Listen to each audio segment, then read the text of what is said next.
Hello, my name is Marcus. I'm the compiler of a collection of therapy quotes entitled 1001 Windmills of the Mind, a collection of quotes taken from what's often called the psychodynamic or the psychoanalytic perspective, which long ago, as I understand it, was referred to by some as philosophical medicine.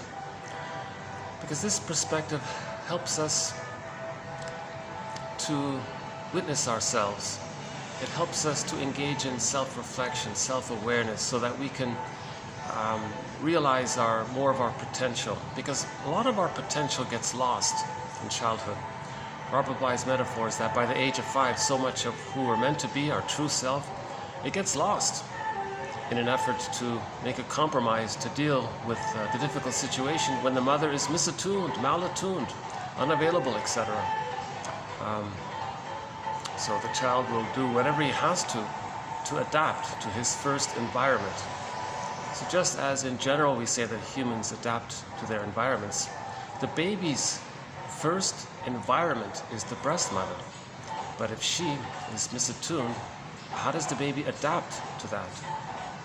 The baby's being shamed, he's put into double binds, meaning he can only turn to his mother for love, but she's the source of pain. He's in a double bind. Sometimes the mother gaslights the child, says, no, you don't have these feelings. Whoa, but the child does have these feelings. So these experiences are very shaming for the child. If the mother puts honey on the rubber nipple, that's shaming. The baby expects natural feeding. There are a variety of activities that the mother may unknowingly engage in, which leads the child into feeling shame. Now, that's a huge cost for the child. So he'll adapt by repression. He'll put all of his feelings, his golden ball, his vibrancy of feelings, his aliveness of affect, a wide range of affect, all of his feelings, it's as if it gets put into this bag. That's a metaphor for the unconscious. It's in the brain. It's called the non-reporting brain. So the non-reporting brain is sometimes called the unconscious, or the implicit memory system. It's there. So the feelings are, the term we use is repression or disassociation or denial or disavowal or split off, unperceived. It's the unknown known.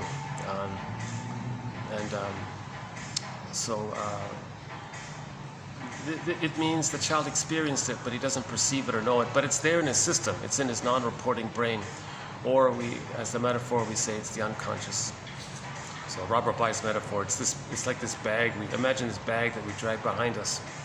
So it's behind us so we don't see it. It's sometimes called the shadow self, the shadow soul even.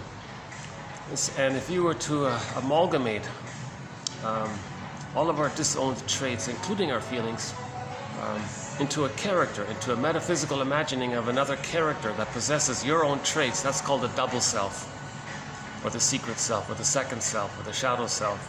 You know, it's the one who walks with me, who's not like me, who is me. Someone's living my life and I know nothing about him. Darrow calls it the skeleton, because you don't really see it, right? And he says also that you want to welcome the skeleton to the fireplace, treat him as an honored guest who had a right to be, who has a right to be. And he's a wise teacher, teaching us that there is a conquest of the self. Meaning if we befriend our double self, if we befriend our disowned traits and accept it back into ourselves, we can find ourselves. The idea is that feelings are linked with identity. I feel, therefore I am. If the feelings are in the bag, in effect, we lose our sense of self. Because if our feelings go into the bag, it means the child has arrested development. He's stuck, meaning he couldn't differentiate from the mother. When the mother is misattuned or unavailable or not around, the baby needs her more, so he clings to her more. So the fusion is still there. Again, all babies are at one with the mother-infant dual unity, unico mystica, the stage of undifferentiation, the stage of symbiosis, etc. The baby doesn't know where he ends and his mother begins. This takes place during the first 4 to 5 months, smaller. So the child is still in that oneness state. He needs the love to differentiate. That's normal development. If he doesn't get the love, he's stuck there, and he's frozen there. Like the woolly mammoth frozen in the block of ice, he's stuck there. And that means he didn't differentiate. Differentiation is normal development. That means he has his self, I'm okay. That means he's separate from the other's okay, I'm okay, you're okay. Now, if differentiation doesn't take place because his feelings are in the bag, and if he doesn't have his feelings, he's going to feel like, where's joy in life? Where's the ability to mourn losses? Because later in life, when there's a loss, we need our feelings to mourn the loss. But if the person doesn't have their feelings, how can they mourn the loss? So that leads to complicated grief, aggravated grief, prolonged grief, the derailment of the grief process. It's an emotional trauma, someone called it, a strain trauma, stress trauma. It can lead to, because of all the energy to keep the feelings buried, because we're using defense mechanisms to keep it buried, it can lead to emotional fatigue, burnout, soul loss, nervous breakdown, etc. And it can lead to, as one person said, to becoming a curmudgeon late in life because they never mourn the loss. Now, if a person doesn't mourn losses, when they go through life, things are going to remind the person of the loss. Now he's triggered, but he can't feel it, so there's the stress again. You see, so now he's going to become more irritable and quick to anger and hypersensitive, these kinds of things. So he's a curmudgeon, very bitter, miserly, stingy, hyper-controlling everything. You're on eggshells around them all the time because they never can mourn the loss because they're stuck, they're frozen, like the woolly mammoth in the block of ice.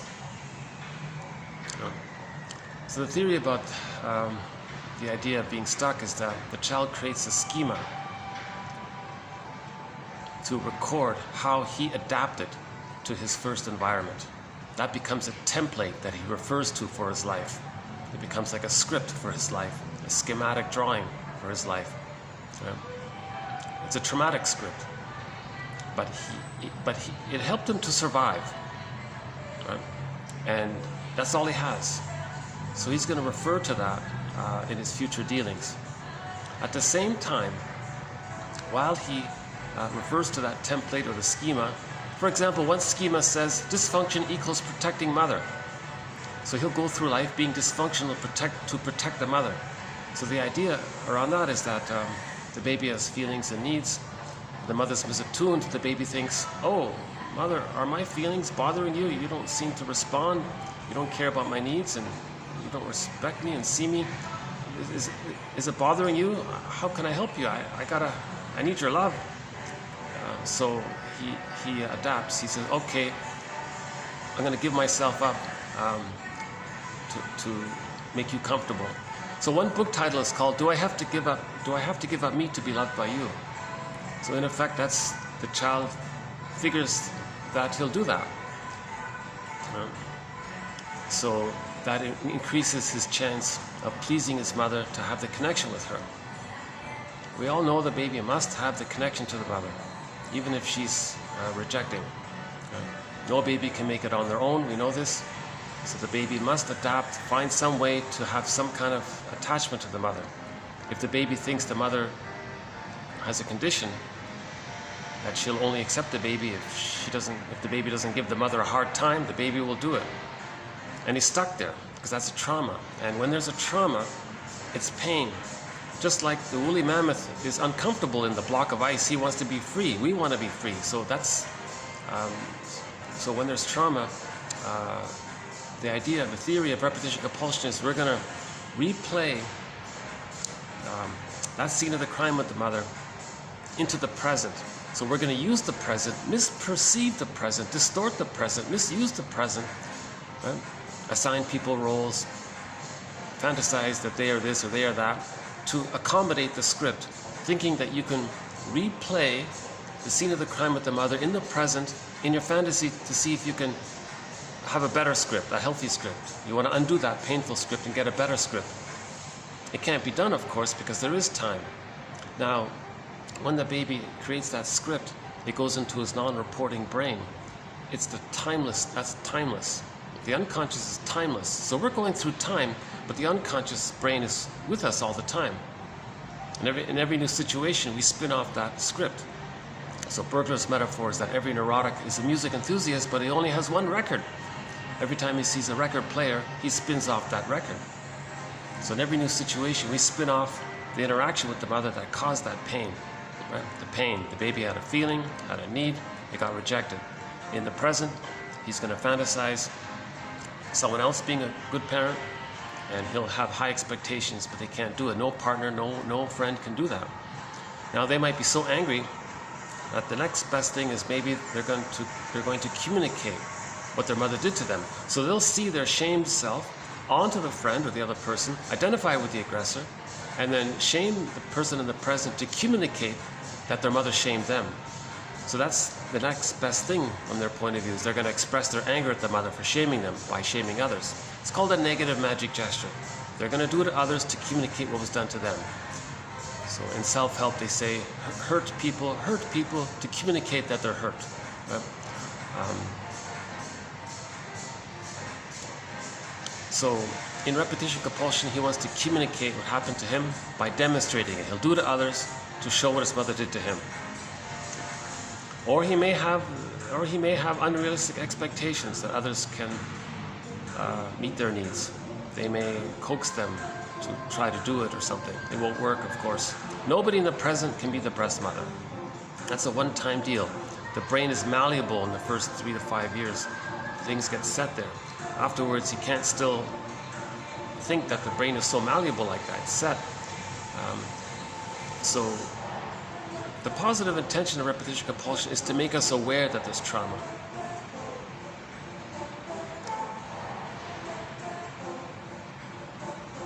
So once we're aware of it, now we talk about it with somebody. The other person is the caring witness. That's the yin. Grief is healed when it's witnessed by a caring other.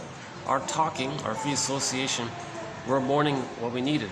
So our talking is the yang. So we need the yin and the yang for healing. So these quotes are helping in the area of the yang, right? Because it's giving us the knowledge. By the way, sorry if you're seeing me perspiring. It's 30 plus degrees here, but with the heat factor, it's almost 40. I'd love to jump in that pool over there, but let me just see if I get some stretch here. So this is my second attempt. This is my second video in this venue here. And I think it's under construction, so that's why they sort of closed it off. At the same time, it's not fully closed. So I think it's sort of in that midway area. So I'm going to use this venue for as long as I can. It takes me a while to get here, so I'm usually drenched in sweat by the time I get here. But it's a nice spot. It's part of this hotel here. It's a huge hotel. It's got 2 towers. Very popular hotel. It's a good hotel, I think. It's got a lot of facilities. That's me there.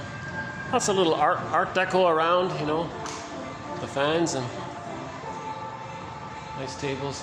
Some artwork all throughout. There's some nice sort of art deco inside.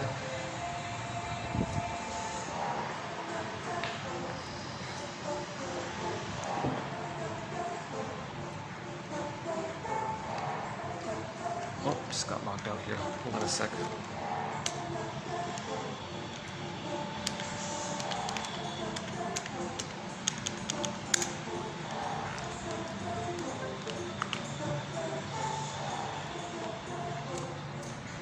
In many of the videos, I tried to give some brief overview of the psychoanalytic perspective. Maybe I won't really do it so much here. But in a nutshell, we want to convert repetition compulsion. Because of the trauma, we want to revisit it, redo it, reenact it to get a better outcome. Because the unconscious brain is timeless, so they're just going to keep on doing it again and again. Where's a better outcome? They want to so-called master it, metabolize it, perceive it, accept the pain, accept what happened, see it, know it, so they can manage it and so-called metabolize it, and then they can relax. But if it's so frightening and it's too much excitation and they're stuck there, they don't want to be stuck there. They want to revisit it and rework it and redo it and re-see it so they can see it and feel it. So Russell says we repeat because we lost our feelings. We repeat because we're searching for our feelings. When we get our feelings, we stop repeating. But to get our feelings, we need to know what's going on. We need to see it. So we make inferences, we speculate, we guess, we talk, we associate, and maybe dreams come up. That helps. These kinds of things, you know. So we want to convert repetition compulsion into narrative truth, mourning, feeling, identity. Once we get our identity back, we stop repeating. We're repeating, we're dysfunctional, okay? Mainly to protect the mother, because we lost our identity in order to have the connection with the mother, right? Remember that self-help title? Do I have to give up me to be loved by you? The child gave up his identity, or his potential to know himself even, to have the connection to the mother. That's the trauma, so we're searching for our identity. Once we find our identity, meaning differentiation. Now how do we achieve differentiation? We got to get out of the fusion with the mother. Now the fusion with the mother, one new jargon here is adhesive identification. The child is stuck in the tar pit of a negative symbiosis with the mother. Now if the boy is stuck with the mother, he has the mother complex. If the girl is stuck with the mother, she has the electric complex. Children get stuck in a symbiosis with the mother and can't get out whenever the mother doesn't meet the baby's needs or uses the baby to comfort her, or isn't emotionally available to offer the love to the child. So the child is clinging and waiting for it. So I won't redo the whole area around why some mothers aren't able to offer a secure attachment style. But when the mothers don't, the child ends up in the tar pit of a negative symbiosis with the mother. Or even a worst case scenario, the baby never really entered into any kind of symbiosis with the mother. There's the bully pattern, the Iago pattern, the lower functioning BPD, and some of these other patterns.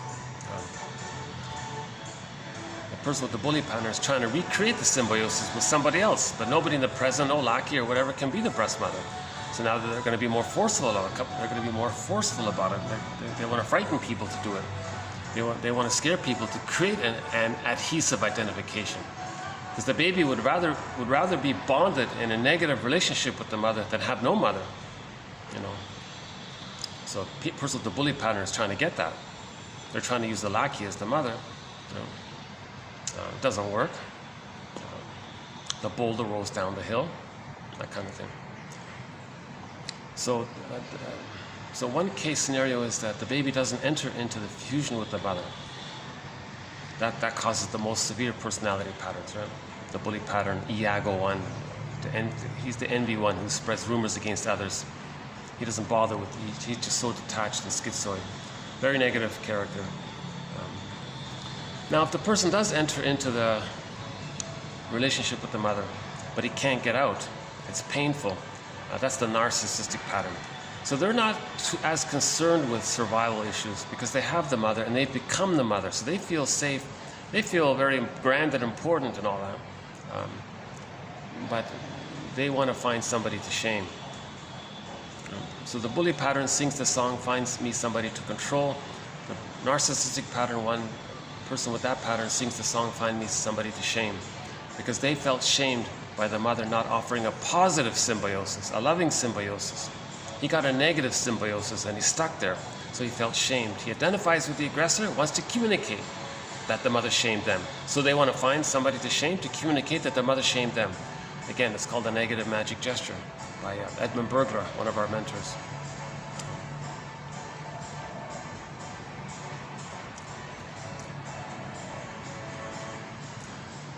Well, there's a lot going on with the psychoanalytic perspective. That's why there are so many quotes and so many videos. We talk about projective identification, projection, identification with the aggressor, the issue of symbiosis, negative magic gesture, reaction formation, the insecure attachment style, all of the personality patterns that spring forth where on the developmental continuum the fixation or the frozenness takes place. There's different personality patterns around it. So there's a lot of material. So Robert Bly says, forgive psychology for its jargon, just forgive it. But he says, if you read psychology every day for 10 minutes, you'll learn this second language. You'll learn the psychoanalytic perspective, this philosophical, medicinal second language. It's a language that bridges our consciousness and our unconscious. Now, when we have something that bridges the unconscious to the conscious, that means we're moving towards accepting what's unconscious. The goal is to make the unconscious conscious. If there's too much in the unconscious, that means we're going to distort the present too much to fit that. See, so that's dysfunctional. We're still living in the past. again and again. We're misusing the present to replay the past. So we're not enjoying the present because we're always living in the past. So time is frozen. Woolly mammoth is frozen, so we're stuck in time like that. So 1001 Windmills of the Mind tries to cover this material in 50 topics through using 50 threads, themes, or topics, or e-booklets or chapters. So in this video, and in each video, we sort of add a couple of quotes to our various threads and chapters. So in this video, we'll add a quote to our thread on the narcissistic pattern, repetition compulsion, transference, identification with the aggressor, and trauma. Yeah. Actually, it's a little. Actually, today's video, the content-wise, these are solid quotes, but they're slightly on the heavier side. Unfortunately, I don't really have too much light material here, so maybe we'll start off with a little joke. That double self we talked about, the unconscious self. How do you make him laugh? Tell him your plans. So I've adapted that from the popular quotation, how do you make God laugh?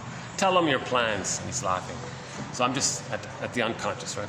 So how do you make your double self? Because the unconscious, remember in the Odyssey, the one starring Armand Assante, the unconscious was personified as the ocean, Poseidon. And you can see Poseidon speaking. They actually made the ocean, they used special effects and made the ocean like a face. It was speaking. That was Poseidon. So can you imagine little Odysseus trying to tell Poseidon that he has plans? Odysseus was laughing his head off, right? Actually, he wasn't laughing. He was saying, I'm tired of you ignoring your unconscious. I'm going to get you to feel now. And Odysseus was still playing this machismo act and the narcissism. He says, no, you've done this too long. You're going to feel now. Yeah. So maybe originally he laughed and maybe Poseidon finally got tired and got angry or something. So how do you make your unconscious self laugh? Well, tell him your conscious plans. No, because the unconscious self, it's like a puppet master burglar says. If there's so much pain there, that's the first goal. It's to not feel the pain. So you may have a conscious plan. The puppet master will co-opt it to fit the script. The goal is to free the woolly mammoth, to unpick the threads of a traumatic script and use those threads to weave a new, healthier script. Right? Little bird here, hold on a sec. I still don't know what type of bird this is. Maybe it's just a pigeon. What do you think? Just a baby pigeon or something? Is he showing up on the camera here? I'm not sure.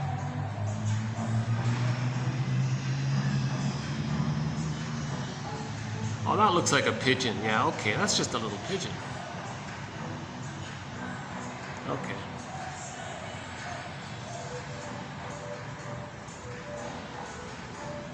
Okay.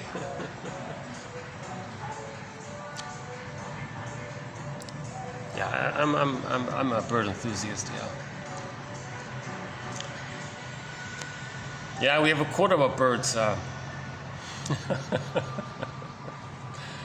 Apparently, the unconscious self sees the bird as a breast. It's unavailable. You're chasing it. It's flying away. It's inaccessible. Where is it? You need it, but it flies away. That's one theory. Yeah. I don't know. I forgot his name. One of Edmund Burglar's colleagues, he wrote a book about bird symbolism in poetry. And his theory is that these poets were yearning for the nurturing breast. And they projected it onto the birds. And the birds reflected the unavailability of the breast, kind of thing. I don't know. That's a big question mark. I don't know. Yeah, they're pretty, they fly, they're independent. Yeah, they seem confident. Maybe we're just projecting our own ideal traits onto them. Maybe it's just simple, right? And like another quote on the lighter side, empathy. Empathy never reduces the other to a simple object, but considers him as a subject with his own life experience. and understands him through the reverberation of his subjectivity.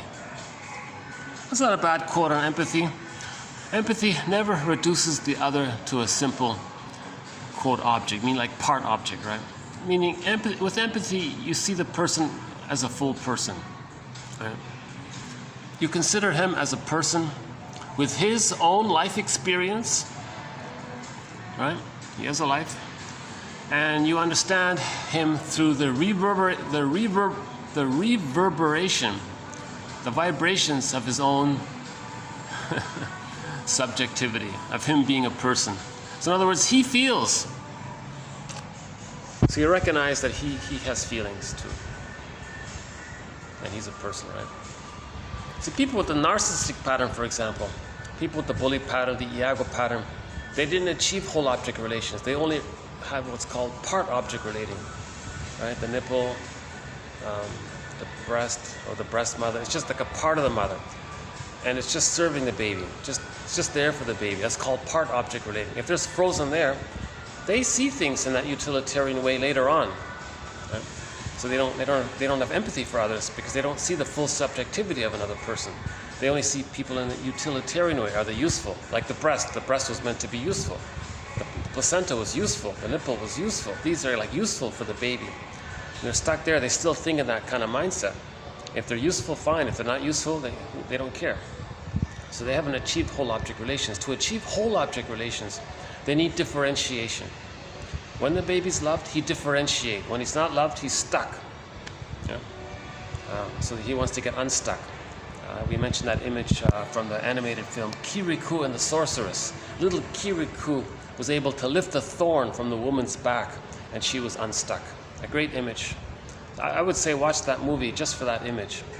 It's a good and a family film all around anyways. It's called Kirikou and the Sorceress. French and English subtitles. It's also dubbed in English.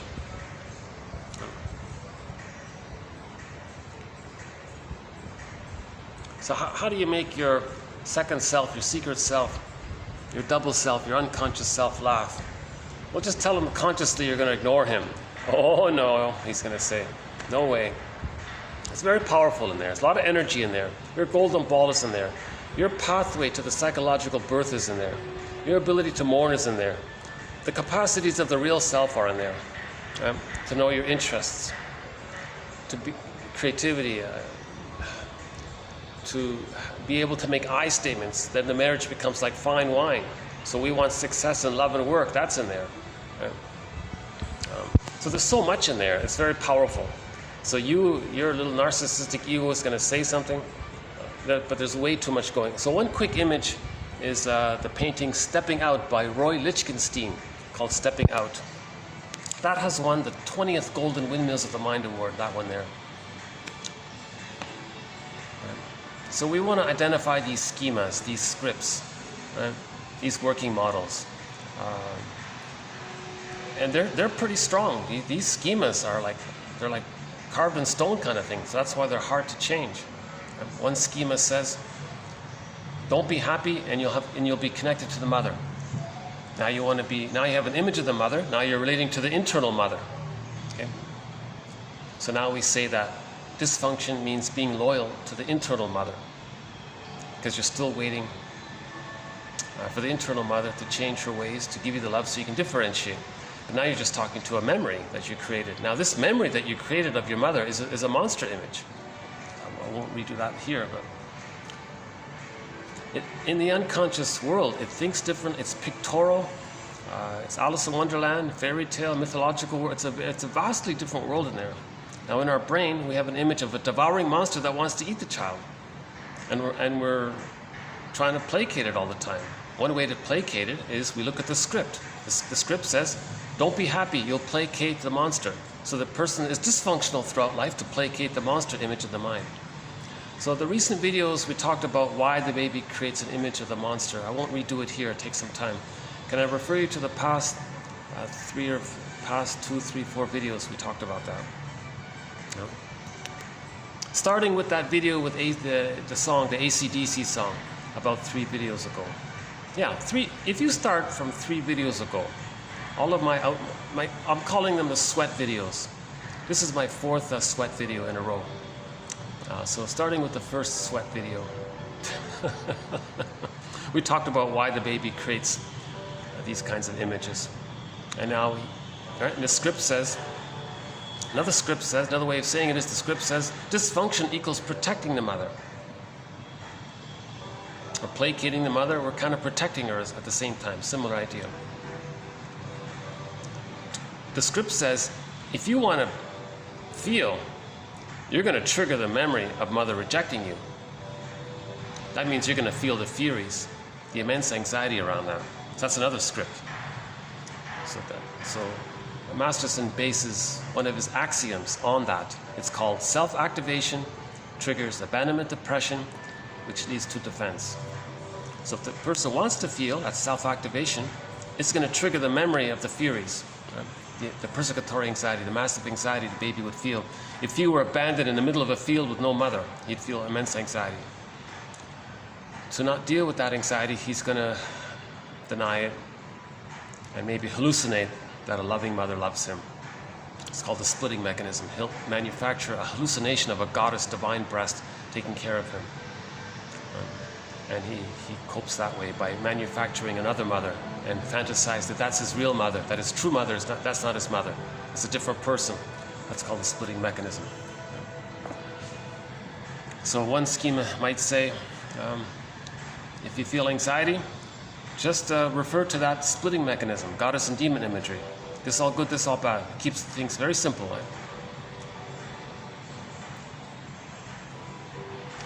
Now the truth is, the baby is angry at the mother for this. He wants to show her up. So he's going to do it by A, identifying with her, becoming a caricature of her. That's his way to embarrass his mother. Now he's going to act like her. He's going to do to others what she did to him. So he's going to make his mother look ridiculous. Why would a person in the present do such, waste his life in a battle with his mother in the mind? It's ridiculous. But he's desperate to show up the mother, to show how ridiculous the mother was to him. So he's exaggerating it by becoming a caricature of her. So this is intergenerational trauma. He's stuck. His fantasy is that he's trying to replay, express his anger, at the same time protect his mother, because he's not directing his anger directly at the mother. He's displacing it onto substitute others. So there's your prejudice. They'll find safe others, see their shame self onto them, and do to them what the mother did to them. So prejudice can come from this activity called negative magic gesture, where the person is trying to show up the mother. They find some substitute innocent others, see their innocence onto them, okay? Because when they were a baby, they were innocent to the mother, so they see their innocence onto others, and then do to others what the mother did to them. The mother shamed their innocence. They identify with her, they're going to shame other people's innocence by saying how bad they are and all that. So prejudice can come from that, so they'll treat them badly and poorly, because they're trying to say that their mother treated them badly and poorly. See, it's a negative magic gesture. Now, because they're doing it to others, they're displacing their anger towards others, they're protecting the mother, because the stencil is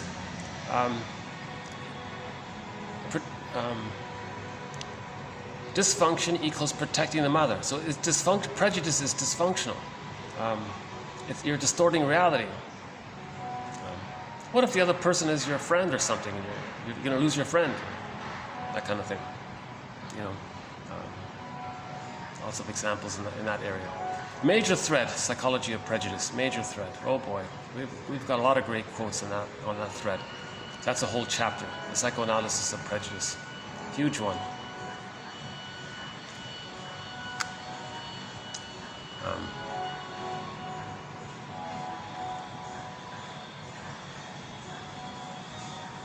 So we want to look at these. So that's an example of looking at the schemas, the scripts.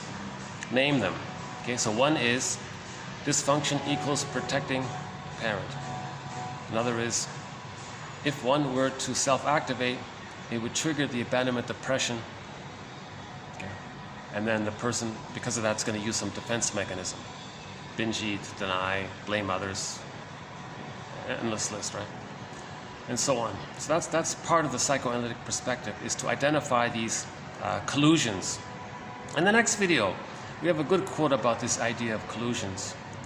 So the child colludes with the mother. It's a collusion. Now imagine that collusion, you see. Now, and later on in relationships, couples collude. They're replaying these kinds of things in the present. That's called Couples in Collusion. A good book by Jörg Willi from Switzerland. It's in English, not a bad book. But we'll talk about this tomorrow. The next video is going to be about couples a little bit. Just this morning I found a pretty good article about the psychology of relationships. It's pretty good. And they talk mainly about this issue of collusion. So the baby colluded with the mother. All right, mother, we'll make a secret deal. I won't be happy and you'll be there for me. But he's angry about that. He wants to undo that. He wants to correct it. So later on in marriage, he's going to replay that to see if he can change it. So he'll choose someone to fit that role. So the title of the play is, I love you, you're perfect, now change. So often, yeah, in that quote we're going to play in the next video, it said sometimes relationships start off well, but then the stuff comes up, the schema comes up. So there's the I love you, you're perfect. A little while later, now change. See, so that's couples in collusion kind of thing. But that's for the next video here. Okay, the first one here on the narcissistic pattern. Yeah. Hold on a sec. Let me see if I can wipe off a little sweat here. Okay. You know, it's just going to get hotter as I go along, right? But I'm just so grateful to have this venue. Oh my God. Oh geez, what a nice little venue here today. Okay. Wow, that's quite a...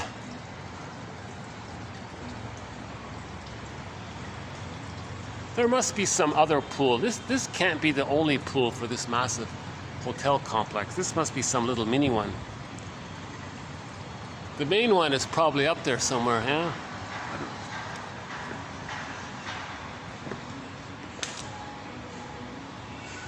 See, there's the renovation over there. That's why I think this place is sort of shut down.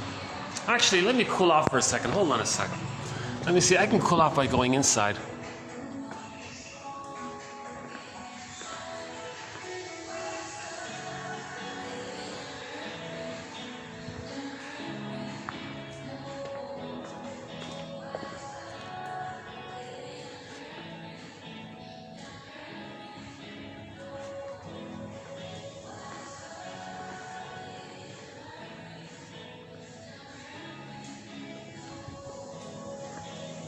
Well, thank God the music's not too loud in here. Well,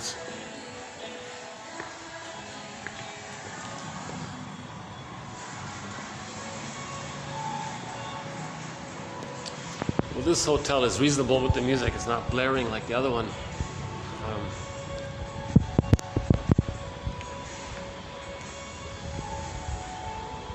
Did you hear the lyric of that song? Don't hurt me, she said. Don't hurt me no more. Well, because that person is projecting the scene with the mother where the baby was hurt, and they're replaying it. The partner mind is doing nothing really, but they feel triggered inwardly of being hurt again and again. So partner in the present, don't hurt me. What are you talking about? Because she's misperceiving, misusing the present to fit that script where she was hurt, and she's replaying it again and again. You see? Repetition compulsion. Repetition compulsion does not aim fundamentally at dysfunction. It is above all aimed at integration. What is repeated is what is not integrated. And repetition seems to aim for an attempt at integration. Repetition compulsions refer to the earliest experiences, those from when the child could still hardly speak. Between the return of past events, transference represents one form of repetition compulsion. So that woman in the song we're listening to right now in the background, the singer there is saying, "Don't hurt me." She's transferring the childhood scene with the mother onto the present. She's distorting the present and believes the person in the present is hurting them, but no, they're just reliving again and again the original being hurt by the mother. Now, she's pleading with the partner to change her ways. I love you, you're perfect, now change. but the partner cannot correct what the mother did. The partner cannot cannot manufacture a time machine, pull the woman in the song in the time machine, travel back to the nursery. The partner morphs into the breast mother. She morphs back into the baby, into the arms. They do it right. She gets the love, right? And then she feels love. They morph back, hop back in the time machine, come back into the present, and says, oh, and now she's enjoying the present. And the song instead would be, I'm enjoying our time together, talking about these birds with you, or something, you know. Or I'm enjoying how we're inventing a new game for children to help them learn about birds or something. They're doing something fun and creative together instead of her spending all of her energy trying to change the partner, that kind of thing. So, okay, back to the narcissistic pattern. One of our major threats, the narcissistic pattern. Narcissist looks into the pool of water. There's a pool of water right there. He looks into the pool of water and he sees his reflection. So we all know the image. Now, because he's transfixed, like he's stuck like that, that's an image of symbiosis. The baby is fused at one with the mother. He's fixed there like that. They're one like that, and he's stuck there. So him seeing the reflection in the pool of water, that's an artistic expression of symbiosis, and he's stuck there. He didn't get his needed symbiotic needs met. Right? He's looking for himself through his mother. He wants his mother to love him so he can find himself, and he's stuck there. So he's transfixed there. So he sees himself. He sees the breast. The breast is him. So the image is himself, but he sees the breast. That's why he's transfixed there. Where's the love? He's not getting something like that. Another way of putting it is the image of himself that he sees is some concept of himself of being a little god. All babies think they're little gods, right? Oh, hold on a sec.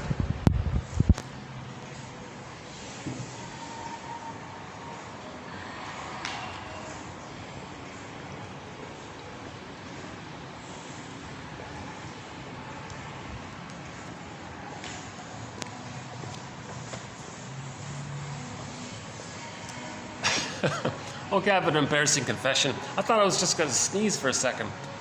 And I was thinking that'd be my first time I sneeze. This is my 800th and 17th video, and I've never sneezed in the video. Actually, it's my 800th. 17 got lost. My best videos done this summer between May and August are mysteriously gone. I was getting watched. I was getting double-digit views, 20, 30s views. People were starting to watch it, and it all got wiped out. Now I'm back to square one. Nobody's watching now for some reason.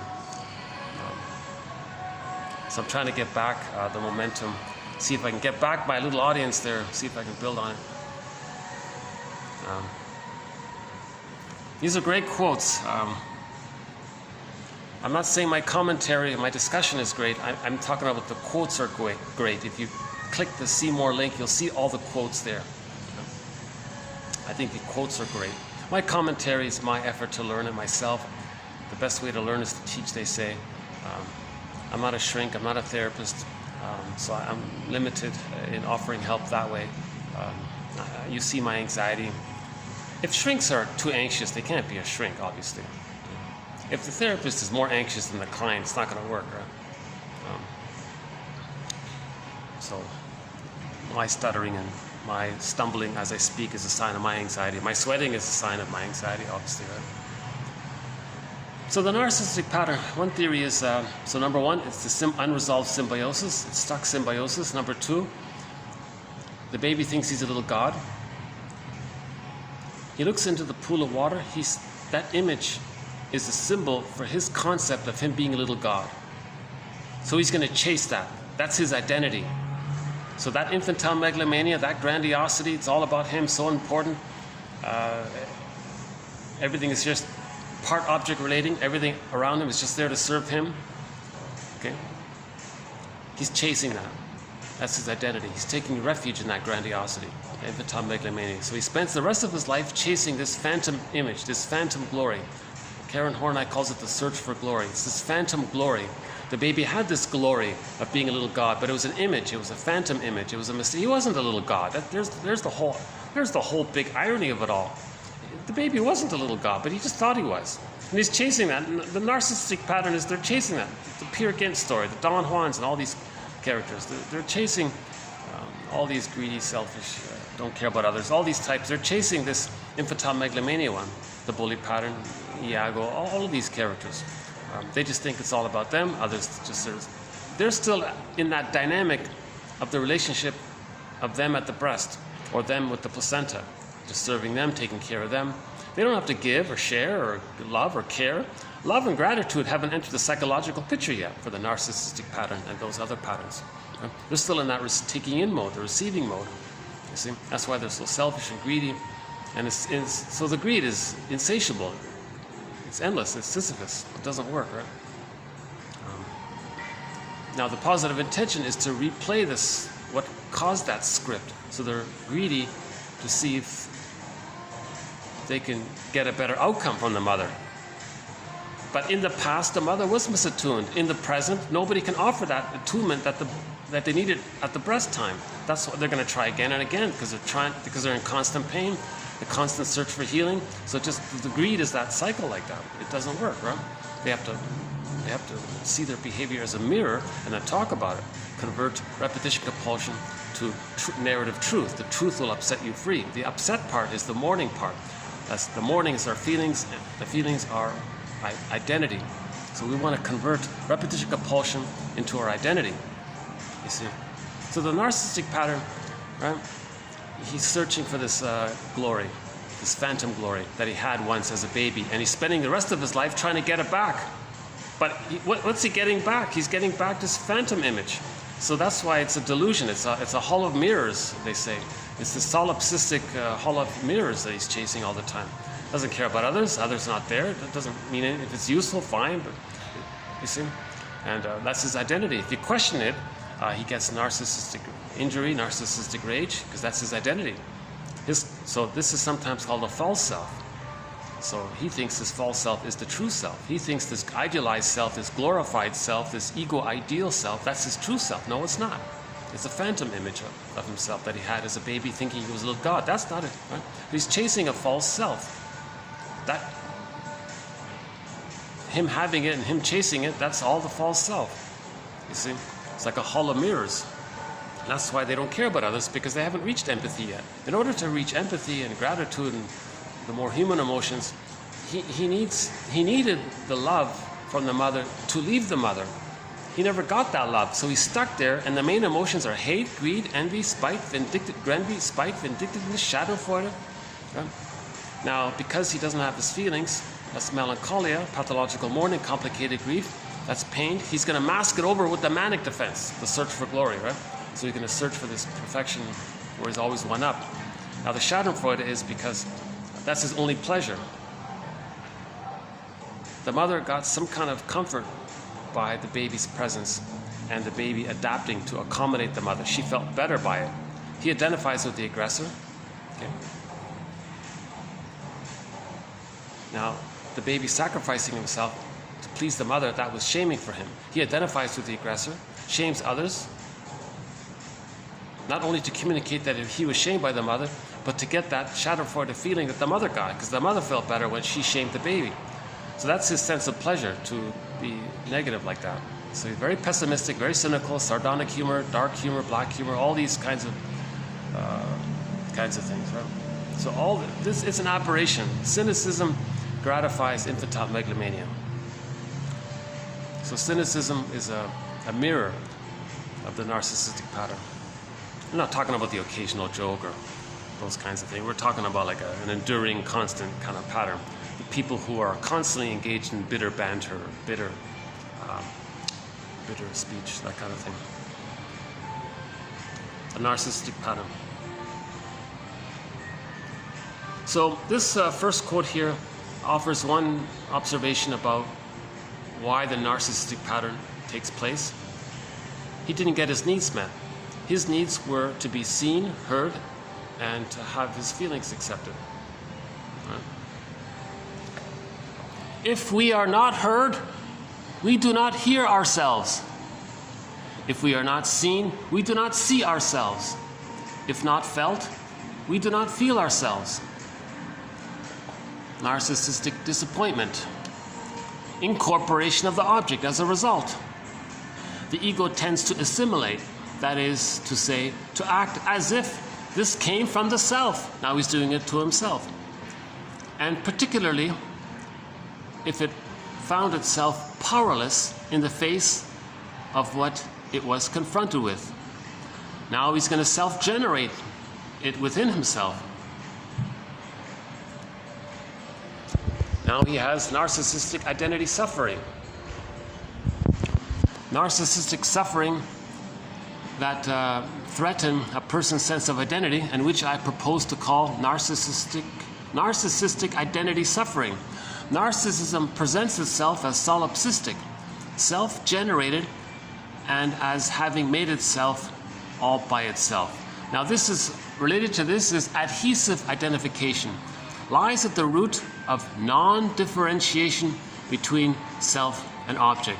Finally, crying from unhappy love, narcissist makes the image disappear with his tears. In one version of the story. I was surprised about that version. Usually narcissist sees his reflection, he wants to touch it, so he reaches to touch the image disappears. In one ancient poem, he finally cried and the image disappeared. So, if the mother's abusive, the child, one way for the child to manage that is to become her. He assimilates her. Now he is her. Now he feels like he's not the passive victim of her. He's going to be the active version of her. Now the mother didn't see her, didn't listen to her, didn't feel him. Now he's become her. Now he's going to do those things to himself and to others, of course. Right? So this is called a mirroring, right? The child wasn't seen. He wasn't mirrored, accepted and all that, right? The child didn't really enter into the maternal holding environment. Or if he did, it was a painful maternal holding environment. He identifies with the aggressor. He calls it here assimilates. That is to say, to act as if it's coming from him now. He doesn't say that it's coming from the memory of his mother rejecting him. He just thinks that he's going to reject himself, not see himself, not feel himself. He thinks he's doing it to himself. And now he does that to others as well, of course, to communicate that his mother didn't see him. So the narcissistic pattern, they're not going to really see. They can fake it and all that. If it's a trick to get you to see them and supply, be a placenta breast for them, to admire them, to help them feel number one. If it helps them to think it's a trick to let the person get the status of one-up over you, they may act in a way to facilitate that. But in truth, the person with the narcissistic pattern doesn't care about you, doesn't see you, hear you, or feel you. They don't have empathy for you. They're not there yet. All they want to do is to search for glory. They want others to admire them, meaning they get the one-up position, then they feel safe. The mother was in the one-up position over the baby. The mother felt safe by the one-up position because that status over the baby, they get serotonin. They identify with the aggressor, so their serotonin is from the schadenfreude of the one-up over the baby. And the mother shamed the baby, so they're going to shame others. So there's a little bit of overlap there. Right? It's not a bad quote. If we are not heard by our mother, if the baby, put it this way, if the baby's not heard by the mother, then the baby can't hear himself. If the mother doesn't see the baby's not going to see himself. If the mother doesn't feel the baby, then the baby's not going to feel himself. Why? Because due to this shaming, the baby's going to incorporate the object. This narcissistic disappointment means to respond to that, the baby's going to incorporate the mother. Okay, so the baby is going to assimilate the mother. That is to say, the baby's going to act as if what he's doing to himself now comes from himself. He owns it now, it's him, right? Now, the more so the baby's powerless, the more abusive the mother was, the more so this takes place. Finally, this leads to self-generation where he's doing it to himself. So he's not even aware of it. So he doesn't know his feelings, doesn't know what he's saying, doesn't know what he's hearing. He's not connected to himself, right? He's not being his own caring witness. He thinks he's generating, he thinks he's doing it to himself. He's not aware that he's identified with the aggressor who's doing it to him. So, it's a negative magic gesture. It's as if he's saying to the mother of mine, look, mother of mine, I don't care about my feelings. That's to show you that you didn't care about my feelings. So he's doing to himself what his mother did to him, because he's become the mother. And he's protecting the mother because he's not directly expressing his anger at the mother, if he's just imitating her and treating himself and others the way the mother treated him. That kind of thing.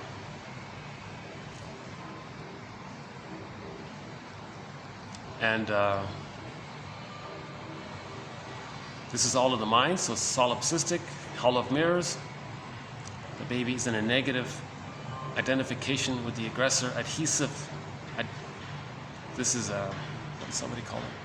There's another term for this. I've just been using the tar pit one, the tar pit of a negative symbiosis. The baby's stuck in the tar pit of a negative symbiosis. He calls it here adhesive, like the glue there, adhesive, right?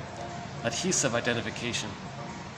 Adhesive identification lies at the root of non-differentiation between self and object. The more the mother is unavailable, the more the baby can't differentiate from the mother. In one version, long ago, there was a poem, it's a follow-up to yesterday's video, where a narcissist sees his reflection in the water.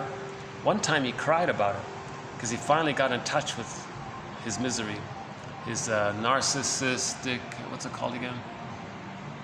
Identity suffering. So maybe he finally got in touch of his narcissistic identity suffering, the suffering of this hall of mirrors he's living in with himself, chasing this symbiosis, looking to be seen by the breast in the water, but the breast is him, so he sees himself as a symbol of the breast to find himself.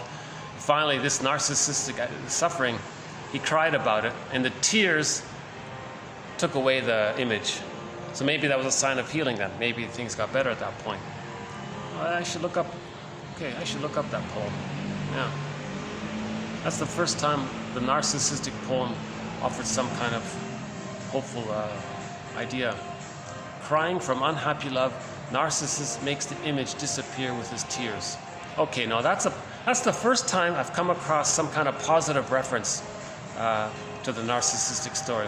Usually, narcissist sees his reflection, he's reaching for it. So literally, he takes his hand, he wants to touch himself. He wants to be connected with the mother.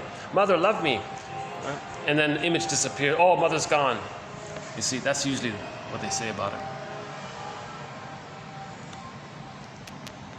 If the object was incorporated following an experience of traumatic disappointment, it will thus be treated as coming from the ego and not from the incorporation of the object. It will be assimilated. Right?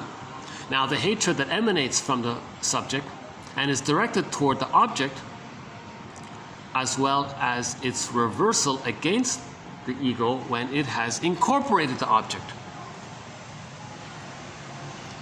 So the baby's angry at the mother. He incorporates, he assimilates.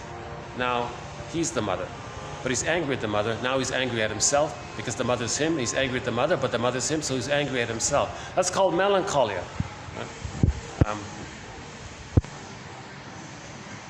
See? Melancholia also works in the sense that if later on there is a loss at life, at midlife, let's say, he's supposed to be angry and sad and upset at the loss at midlife. He doesn't have access to his feelings, so he can't do it. But he has those feelings in his unconscious, non-reporting brain. Now the other is him. Now he's going to express those emotions that were meant for the other in relation to the other, but the other's him now is towards himself. So now he's angry, sad, upset, scared against himself. So that's melancholia. Now as a defense against this pain, the person might become a workaholic, type A, manic defense, search for glory, make excuses. They'll use prejudice. Oh, prejudice can be a cause, a mission for life. Let's be prejudiced for life. Us versus them. Oh, okay. That keeps them distracted. That's the manic defense. So prejudice is the manic defense, an example of the manic defense. So prejudice is there with trauma. So they'll just use the defense of prejudice. So prejudice is a defense mechanism against uncomplicated grief. If a person can go through the grieving process, they'll lose the prejudice. You see? Heal complicated grief, we heal prejudice. You see? Prejudice is just being used as an excuse to not cry. You see? Now, prejudice is easy to come about because with trauma, the baby engages in the splitting mechanism, goddess and demon. Mother was rejecting, she's a monster, that's the demon. Makes up a good mother, that's the goddess one. That deals with the anxiety of the mother. That's how the baby adapted to the mother, using the splitting defense. If that's still in the template, that's the schema. The schema says, if you feel anxiety, just think goddess and demon, goddess and demon. That's how you deal with the anxiety, the splitting. Okay. Now, complicated grief, melancholia is anxiety. So how do you deal with the anxiety? Engage in prejudice. Because the splitting is the etiology of the prejudice and the prejudice personality. So a person can have the prejudice personality, that whole structure, the prejudice personality, that structure is a complete defense mechanism against his melancholia. You see? So a person is invested in prejudice because he can't feel the melancholia. So the goal is to cure the melancholia. How do we cure the complicated grief? You got to forgive the mother. You got to forgive the mother. The truth will upset you free. In the next video, there's a good quote coming up in the next video. She says, if you want to be motivated to forgive your mother, consider this. If you're engaged in too much idealization in your relationships, right? Like the transference love, you expect too much from the partner. In other words, put it this way, if your relationships are unsatisfactory, don't you want to have satisfactory relationships? If you want to have satisfactory relationships, you got to go back and forgive the mother. Because we still expect too much from the mother. We expect our parents to be perfect, and that's still there. We haven't mourned that loss that they weren't perfect. We haven't accepted that and mourned the loss that they were, right? So we still have that expectation that in our memory that our parents should be perfect, the mother should be perfect. And that's being transferred in our current relationships. That's called transference love, and that's dysfunctional. So if you want to have success in your relationships, you got to go back and be an existential detective and realize that the mother A didn't know it all, didn't know what to do. You got to accept these kinds of things. That she did the best she could, kind of thing. You got to accept that she wasn't. She was confused. She didn't know what she was doing. She was a young mother in her early 20s, let's say. Maybe she came from a land where a lot of pollution and noise and plunder system, forced relocation, and lack of nutrition and water, and hardships all around, and the poverty that's imposed on people because in the plunder system they push people to be poor to get cheap labor. You know, and the mother may be victimized by all this. It's not her fault that she couldn't be an ideal mother, but we still expect that she was. We still think that she was supposed to be, and that's still there. So you got to resolve that. So in other words, if we forgive the mother, we can cure prejudice. I think it all goes back to this. Yeah, it does seem to go back to this. Now, how do you forgive the mother? That's a thread. So I won't do it here, but we have a whole thread on how to forgive the mother, and there's various ideas around it. It's very helpful, I think. Maybe that's one good reason to get 1001 Windmills of the Mind, for that thread. How do we forgive our mothers? How do we forgive them? Yeah? Because that'll link to curing prejudice.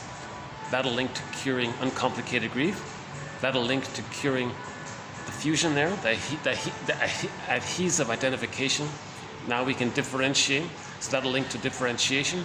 Forgiving the mother will link to knowing ourselves, knowing our interests, and having the psychological birth. Forgiving the mother will link to having our psychological birth and all of the benefits of the real self capacities that come with the psychological birth. You see? Enjoying the present. Forgiving the mother will link to being able to enjoy the present.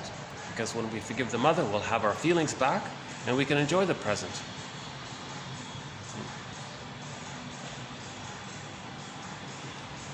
I'm still trying to figure out what this, I don't know if you can see it there, but he's not a pigeon. I don't know if you can see him there, but he's got black and white feathers.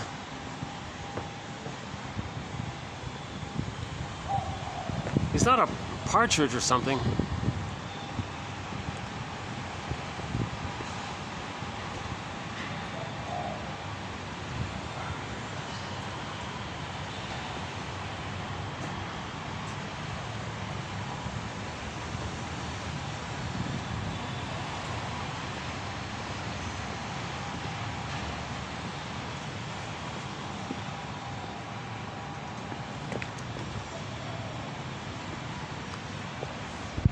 And yesterday, in the last video, the one posted just prior to this one, done at the same venue,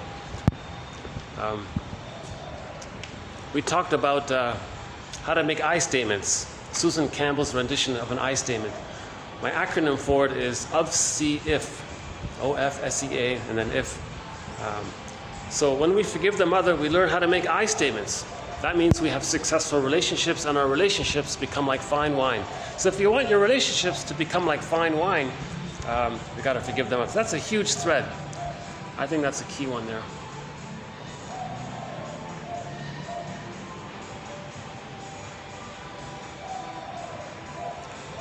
Okay, related to transference and repetition compulsion.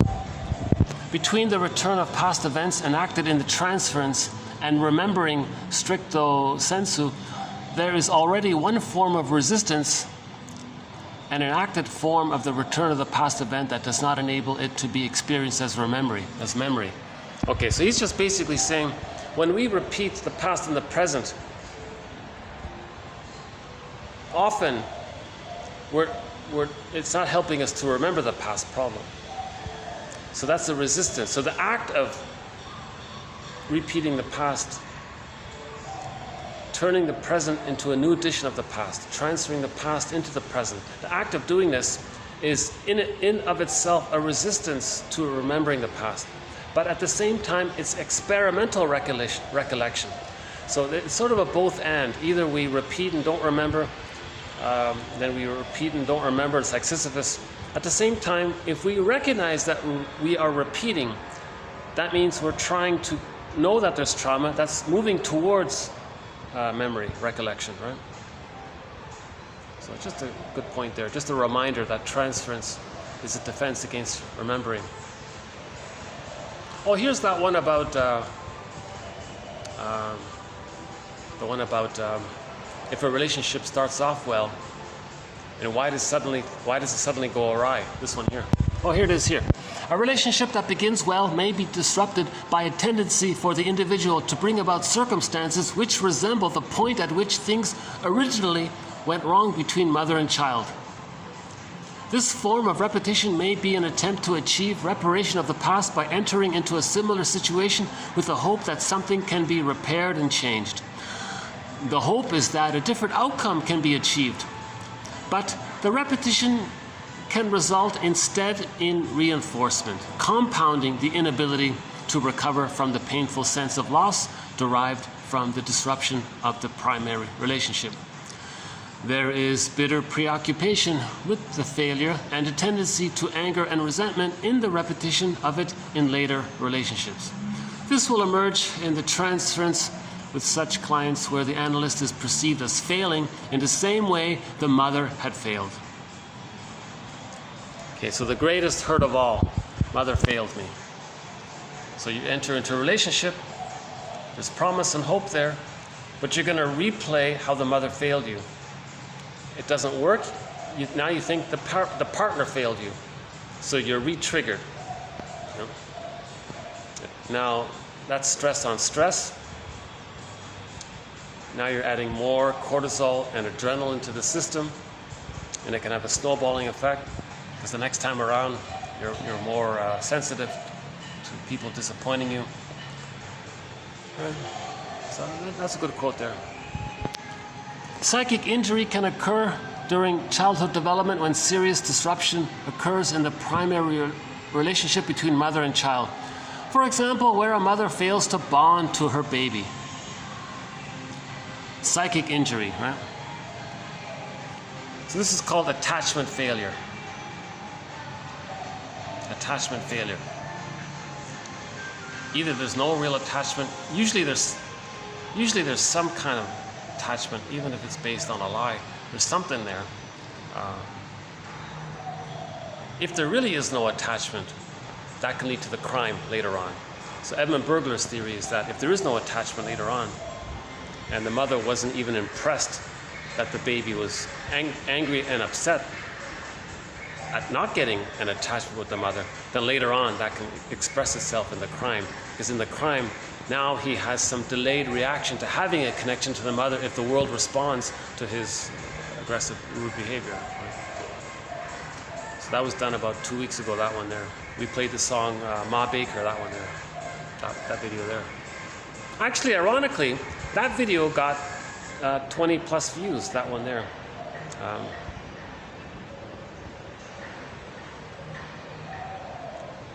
So that's like the only video that got seen, I think, because of that topic of crime. It's an undeveloped thread. That's very, very undeveloped. But Burglar has a theory about why crime takes place. It's the delayed onset of trying to get a reaction from the mother, to have some kind of connection. It means the mother was really cold towards the baby.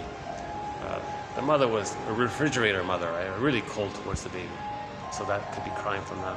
Because the baby has to have a connection to the mother, if it's a fantasy. So the baby has a refrigerator mother in his concept. Now he wants to have a connection with it. So if he gets a reaction from others, he's still trying to change his refrigerator mother into a human mother. Something like that. So psychic injury, that's trauma, right? So trauma occurs when the bond doesn't take place, or there's an insecure bond. So the insecure attachment style, reactive, disassociative, disorganized, anxious, avoidant, etc. Oh, there's the bird. A hunger pain is interrupted by the infant. A hunger pain is interrupted by the infant, not as an absence of a feeding object, but as the presence of an attacking object. The implication is that as trust in goodness, the implication is that as trust in the goodness of one's internal objects is undone, the power of the bad internal objects increases. So there's the idea of the indigenous tale. Which wolf do you feed? Okay. So there's the memory of the mother rejecting you, that's one wolf. There's the memory of the mother loving you, there's another wolf. Now if there's an absence of the feeding, the good mother, it seems as if the perception is there'll be more attention on the negative wolf than we think that. In other words, the baby just doesn't say there's missing goodness and keep it at that. He just says there's increased badness. So the baby thinks in that simple splitting dichotomous way. Right? So the baby's engaged in splitting in the beginning. The baby needs goodness. He doesn't say, oh, okay, I didn't get the goodness I need, and it left it at that. He translates the lack of goodness into badness, you see, because of the splitting mechanism. So and some people might do that in their lives. They might say, where's the goodness in my life? And then they start to become more negative towards life. So they're doing the same thing that the baby did, right? Sometimes when a piece of reality is felt to be quite unmanageable, the defense is correspondingly extreme. Recovery is seen as the capacity to get on with life and in reasonably good spirits rather than to, quote, get over it. The survivor can never be restored to his pre-trauma state, quote, I will never be the same again. Okay, I dismissed this quote at the beginning because I thought it was unclear. And I think there's a confusion around the idioms. I usually associate the idiom, just get on with it. meaning it's synonymous to, well, get over it, get on with it, but no, apparently some people use that phrase, get on with it, in a more neutral way. So recovery means you mourn the loss, you're not going to be the same, but you've accepted it and you're going to go on with life from that. That's what he means by get on with it. So if you mean it that way, okay, I'll include it. Now the get over it means, that's called spiritual bypassing. That's called repression. Get over it, just repress it. That's the mistake, right? So we don't want to get over it. We want to accept it and then move on with our lives with the acceptance that we can't be what we used to be, and we've integrated our experience and we're now different from it. It reminds me of that bowl, right? Remember the beautiful bowl? It's fractured. They put glue in it and then it shines through the thing. So it's a different bowl, but the bowl is still functioning, but it looks a little different. I'll never be the same. And we've played that song. Why don't we play it now? I'll Never Be the Same by Chilliwack. Why don't we just take like a slight little musical break here? So there's a song called I'll Never Be the Same. Maybe I can just take it on.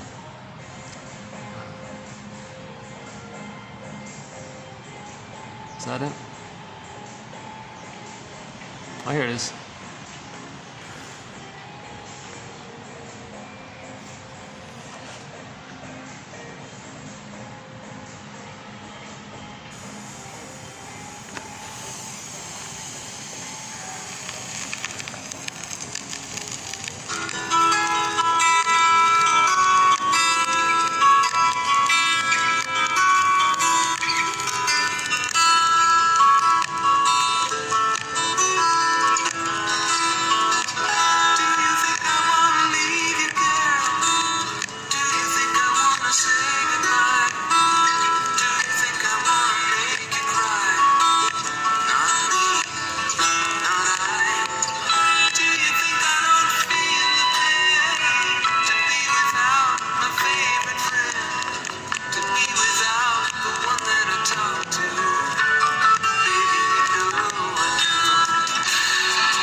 I think that's the only Chilliwack song we've played so far.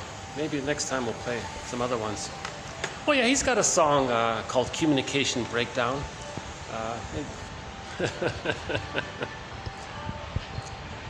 In the relationship, hey partner, I think there's some communication breakdown here. That's the problem in our relationship.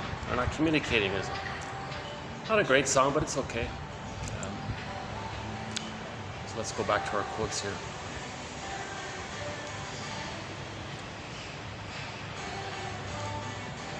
Okay, next one here from Mr. Temple. For traumatized clients to get better,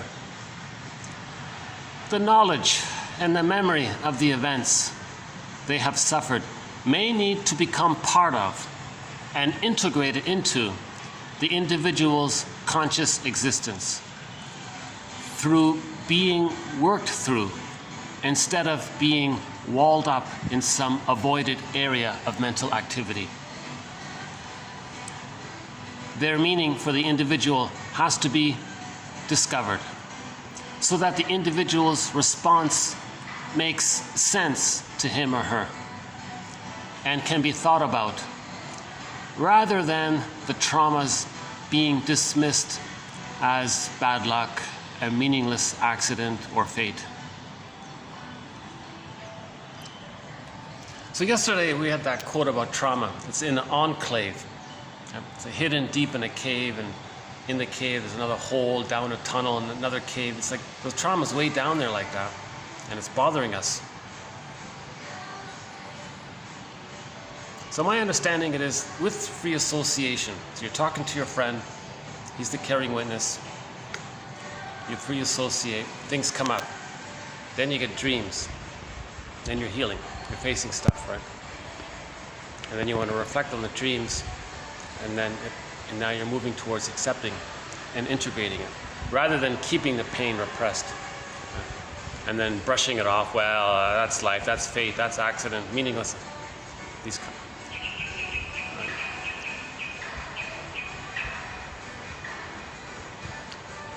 Emotionally crippled by the trauma, too afraid of their own anger. One such defense involves denial and projection. That is, getting rid of feelings by, in fantasy, locating them in the outside world and other people. Okay, so one symptom of trauma is that the baby was enraged, but he can't even feel that. He wants to be angry, he represses that even, so his anger is repressed. It's denied. Now when something's denied, it's projected. Now if it's going to be projected, he's going to say others are bad and dangerous because he is seeing his rage, and he converts that in the attitude that others are dangerous and no good. Because he's dangerous. If the baby's shamed, the baby would be very enraged, so he would want to express his anger at his mother at being shamed. So in that sense, the mother may say, oh, the baby's dangerous kind of thing. No, the baby is just enraged because he's scared, because the mother's not giving him the love he needs. And he doesn't want to be shamed. Shame and rage kind of go together like that. Now, if that's repressed, he's going to see others, he's going to see his emotions onto others and say, others have those feelings. Okay? So projection is when you attribute something that belongs to you onto others to help you not be aware that it's within, while at the same time creating a mirror to know that it is within. There's the paradox, right? Projection is the means of bringing repressed material to consciousness. So when another person has these paranoidish-like ideas, oh, they're so bad and dangerous and threatening and et cetera, et cetera, they're talking about the rage that's repressed within that they had as a baby. It's seen onto others, and they have with this paranoidish. In other words, people with this very paranoidish way of thinking and all that, the prejudice and all that, all these characters filled with hate towards others, agents of hate they call them. What they're talking about is when they were babies, they were enraged, they couldn't feel it, so it's projected onto others, and that's how it's communicated to them. Projection is the means, it's the mirror of bringing repressed material to consciousness. Right?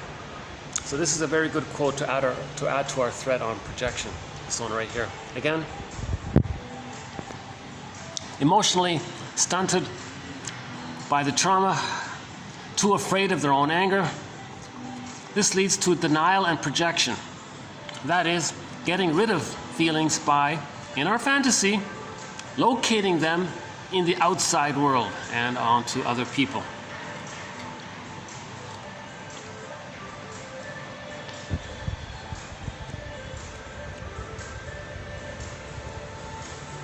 You know,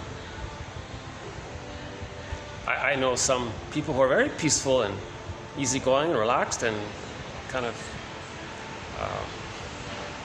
kind, actually. and I can hear other people saying all these accusatory kind of things about them, these paranoid. Whoa! They don't realize they're talking about their own repressed rage that they couldn't feel towards the mother. And what they're doing is they're operating out of the template. Don't express your anger towards your mother, because your mother wouldn't be happy. To please the mother for the attachment, displace your anger onto someone else in order to protect the mother. Okay? So displacement is an attempt to protect the mother. Because remember, the baby thought that their feelings were threatening to the mother. So they wanted to protect the mother by displacing them onto others. So they repressed it and then displace it onto others. You see? So dysfunction. So prejudice is dysfunction. Dysfunction equals protecting the mother.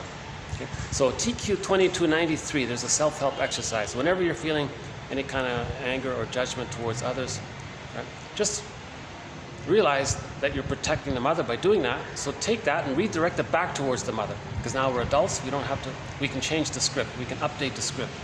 Right? I've got some people passing by me. Let's see if I get kicked out here. Hold on a sec. Geez, I've been lucky. Yesterday and today, it's been good here. Just a few staff walk by. But this guy looks like a manager type of guy. Oh, he's just a smoker. Let's see. Oh, he's just gonna smoke. Hold on a sec. I just want to see if I'm gonna get. Is he a manager or just a smoker? Let's see. Okay, maybe he's a staff or something. Look, he had a pretty serious expression on his face. I thought he was gonna kick me out or something. Jeez, this is great. This is the second day in a row I've been able to come here. Look at this. Look at this venue here. I still got to get used to this.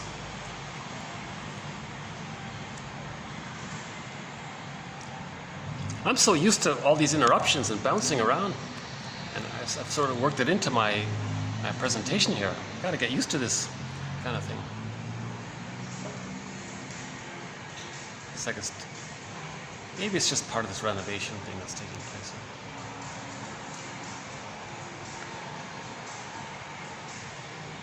So let's have empathy.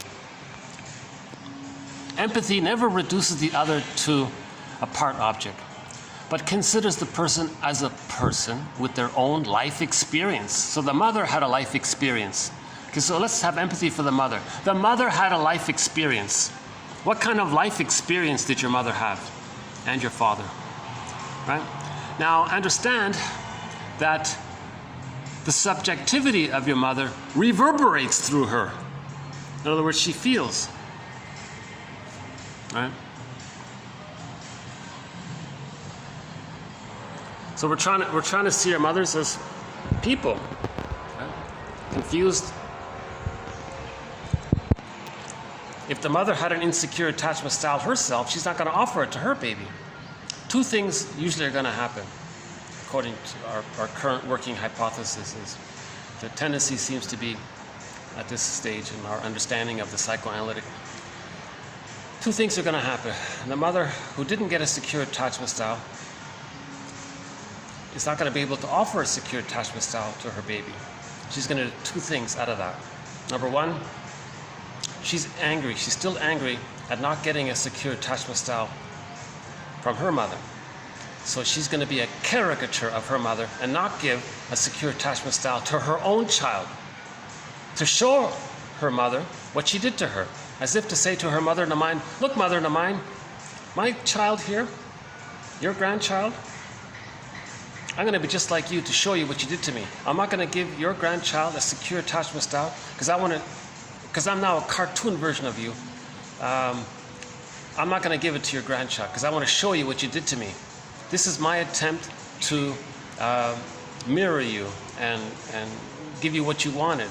And because what happened between us, Mother, is that you were shaming towards me, and I incorporated you and assimilated you into my identity, and I become like you. Because that's what happens with trauma. I need the connection with you, and the only way to get it was to just become like you in a counterphobia reaction. I can't be a passive victim of you, so I became like you, and I became an active version of you. At the same time, I'm protecting you because I need the attachment with you.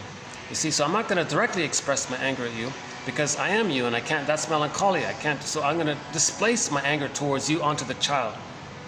Okay. So I'm going to. So the mother's going to. So mother, I'm going to express my anger at you by showing you up, by showing the world what you did to me. I'm going to do to your grandchild what you did to me.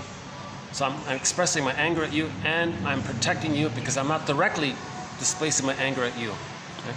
So again, TQ 2193, the self-help exercises. If you're angry at someone else, direct it towards the parent. So that mother here in my current example is, if the mother's going to be angry at the child, take that anger towards her mother, not to the child. The child's innocent, right?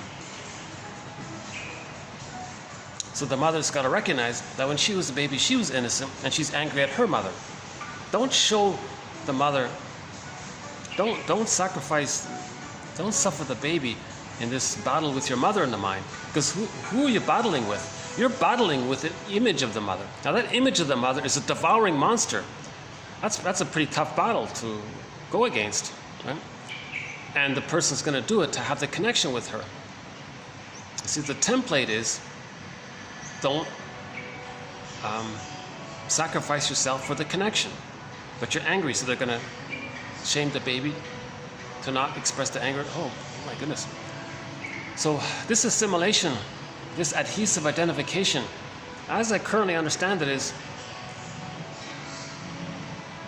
the baby doesn't want to feel the shame by the mother, but he needs the mother. So what's he going to do? He gulps her up, he gulps her in, so to speak, to see if he can control her. But he's being attacked within, so to speak, so maybe he just becomes her and acts like her, then he doesn't feel that he's a passive victim of her if he is her, right? So there's the identification with the aggressor. Right? Leonard Shengold has a very dramatic phrase for this. Alice Miller talks about this. Lloyd DeMause talks about this. Ferenczi talks about this. This is one of our key threads, identification with the aggressor.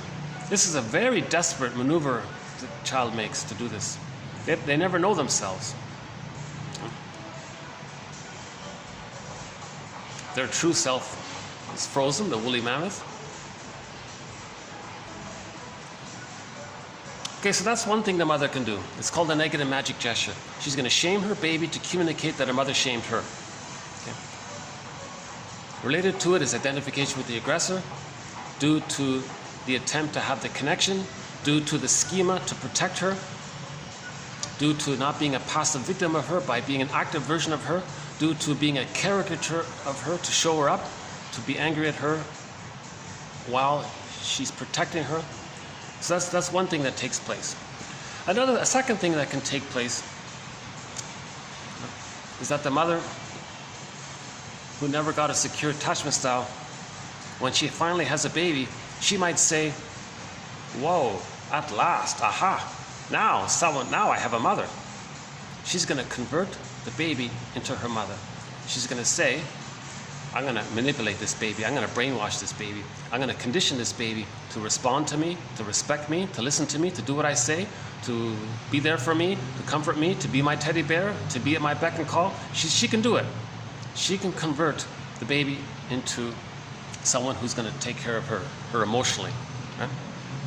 So the baby's going to take care of her emotionally, in effect parentifying the baby. It's called childhood parentification. I don't know which is worse. It seems like the former one would be worse. Maybe the second one is not as bad. But in both cases, the child loses themselves in the process, right? So if the mother is doing these things, it means she got an insecure attachment style. So now we research this. Why does the mother, what happened between our mothers and their mothers? We've got to research this, find out. A lot of people like to travel to where the grandmother was to get some data. What happened to her? It turns out many grandmothers were victims of the plunder system. You know. Now we have a sub-thread called the sociological factors that contribute to prejudice, and on that sub-thread there's one point about the plunder system. I'm not going to redo it here. Yesterday's video, actually, I partially talked about the plunder system. This panic that started 10,000 years ago, where we created the prejudiced personality. We invented poverty to plunder, right? So the babies are traumatized, that's the splitting. The splitting is needed for the prejudiced personality. That leads to the us-them. The them becomes the pool of poorly paid workers, and the pillaging takes place. And this economic model of global pillage was created so to convert Homo naturalis, our true state, to Homo economicus, all out of some accidental misunderstanding. 10,000 years ago, we got farming. And that was a huge win, right? Or whatever, I guess. It would be like, my approximate example is, let's say today, everybody won $1 trillion. Wouldn't there be this mad panic? Some people might say, no, don't do it. Don't cash that check. It's going to cause all problems for everybody. You think people are going to listen? It's just too overwhelming to resist. Now 10,000 years ago, there were people that said, don't engage in this farming thing. Those were the indigenous people. You know, so they had a good point there, right?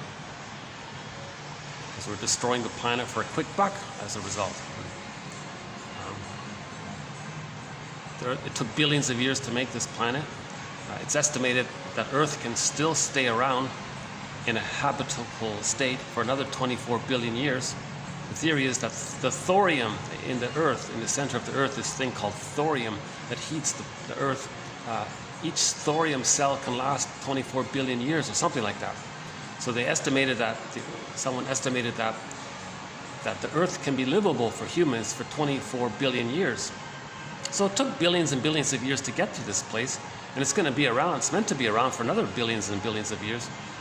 But this trauma, this accident of getting so much serotonin and the panic around not getting it anymore, right? And then we traumatize the babies. It's an aberration. The prejudice was invented, and the plunder, the sort of pillage, the prejudiced personality is needed to create a pool of poorly paid workers. All these people are living in hardship and misery. Sad, very sad to see so many beautiful people not enjoying their lives, living in pollution and things. So it maybe was just some kind of accident that we're trying to observe and learn from and adjust ourselves, right? So let's say everybody won $1 trillion today. Maybe there'd be this kind of panic kind of thing. So maybe that's what happened 10,000 years ago. Now, in the process of creating a pool of poorly paid workers, the poverty to get them to do all the work,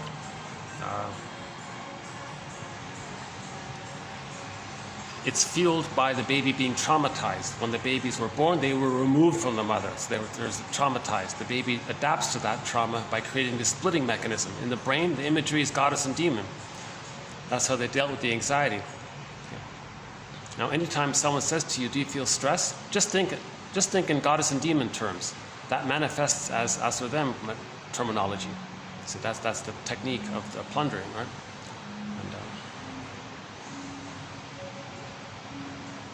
Now the baby felt that the mother shamed them and exploited them, thingified them, and didn't care.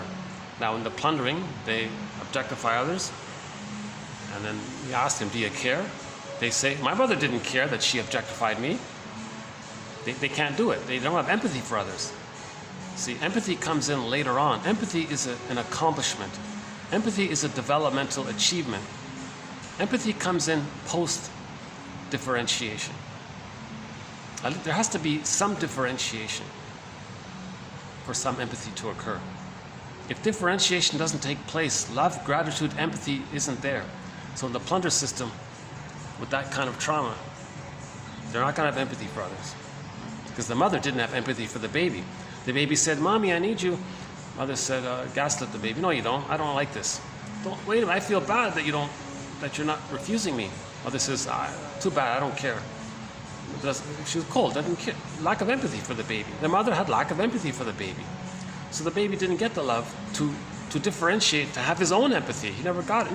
In the most simplest terms, the mother needs to love the baby for the baby to then be able to have love as a part of him. It's an overly simplified way of saying it, I guess. Not very helpful maybe, but the baby develops with love. If the baby is loved in the beginning, that's called the maternal holding environment, he can go through the developmental phases. The first phase is the egg, the psychological egg. Humans come out too early, they need an extended womb for the first 4 to 5 months called the egg. They got to enter into this egg. There needs to be this egg. If they don't get this second womb, this metaphorical extended uterus called the maternal holding environment, if they don't get that kind of warmth, safety, attunement, consistency, stability, reliability, good enough mothering, etc. If they don't get that, that's a problem. They're not gonna. They can't differentiate. If they don't differentiate, they don't know themselves. They don't have wide access to a wide range of feelings, empathy, remorse, gratitude, joy. They don't have these kinds of things. Okay? If they don't enter into that egg, or they're stuck in it and they can't get out, again, greed, envy, grenvy, spite, vindictiveness, schadenfreude, right? The manic defense, prejudice personality as a defense against the melancholia. That's sort of a new little link we made today. I like coming up with these new little links. So here's a new link, I believe, as a tentative working hypothesis. The link is, I think, prejudice is a defense mechanism against melancholia. Or, another way of saying it is, the prejudiced personality is an excuse to not cry, to not mourn, because it's too painful to mourn. Because in order to mourn, we got to face the truth. The truth will upset you free, but it's very painful to do that. So to avoid that pain, we engage in prejudice. So prejudice is an excuse. Now prejudice is always masked over with rationalizations. Rationalizations is when you create logic, fake logic, pseudo-logic lies to trick people. If you can't dazzle them with brilliance in your fake logic, then confuse them, baffle them with your convoluted logic. Confuse them or dazzle them with your lies. That's the rationalization. That's the mask to engage in prejudice. But the prejudice personality is to engage as a defense against not being able to mourn. Okay? If we can't mourn, we're frozen. That's painful. The woolly mammoth is uncomfortable in that block of ice. Yeah? So he wants to be free, the poor guy, right? In Kirikou and the Sorceress, when little Kirikou lifted the thorn from the woman's back, she said, "Wow, what a feeling. Wow." Like, strange too, because she lived in that frozen state. It would be like if the woolly mammoth could speak. Let's say we freed the woolly mammoth, brought him back to life somehow, and if he could speak, he'd go, "Whoa, what a feeling. I mean, I've been stuck in here for 30,000 years, and now I'm free.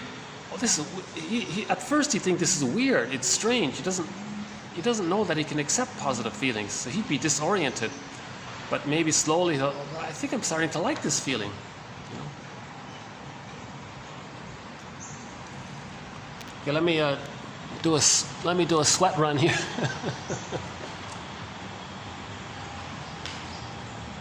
Oh, got some people here. Okay. All the people are starting to come in. All right.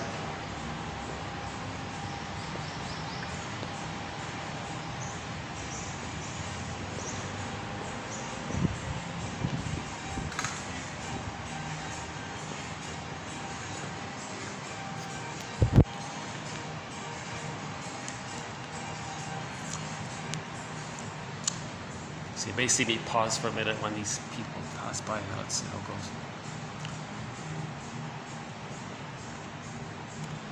Maybe I'll play a song. Okay, let's play a song. I'll let this person pass by here. To be honest with you, I'm trying to avoid the idea of them coming over and talking to me in the middle of my video here. So let's see. Birch Bark Letter by Willie Mitchell. Theme from Subway Sue by Pavlov's Dog. Love Sick by Rick Santers. Love Leads to Madness by Dan McCafferty. Lights by Journey. Lights by Journey. We haven't played this in a while. Yeah, okay. Everybody knows this song, classic rock song, Lights.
I'm not sure why I'm so affected by the thought of. I make myself extra careful of what I'm going to say if someone's near me listening. What's he saying or something? When the lights go down. Yeah. Steve Perry, still around, the singer,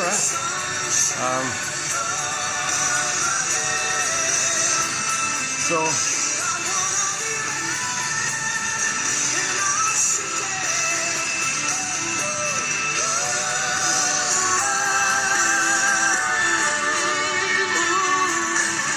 Oh yeah, okay, let's play Barbara Lewis here. In the last video I tried to play some Barbara Lewis, Windmills of the Windmills of the Mind. So finally we'll play it now. So 1001 Windmills of the Mind is actually named after the song. It's named on behalf of because of the song, Windmills of the Mind. That's a great song. Down a cavern, down a tunnel, in a cavern, that's the trauma. Windmills of the Mind. Defense mechanisms, operations of the mind, maneuvers of the mind, mechanisms of the mind, tricks of the mind, windmills of the mind, right? So this song relates to a poetry of the unconscious mind, the inferring mind. What's repetition compulsion? It's like maybe even that as well, right? So this is my favorite English cover for the song by Barbara Lewis. So just listen to the lyrics.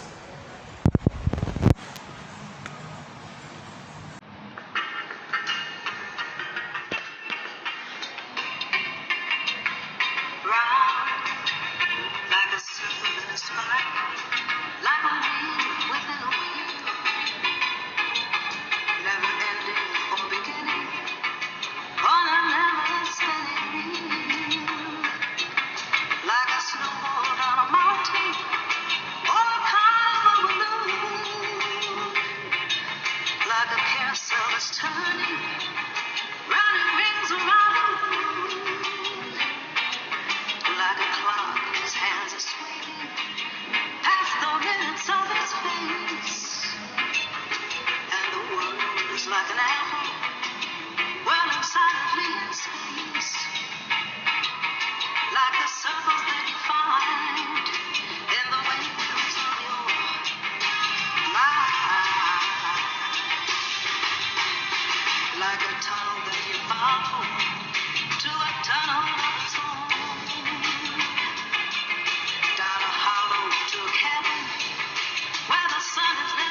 where the sun has never shone, you see? Like a door that keeps revolving in a half-forgotten dream.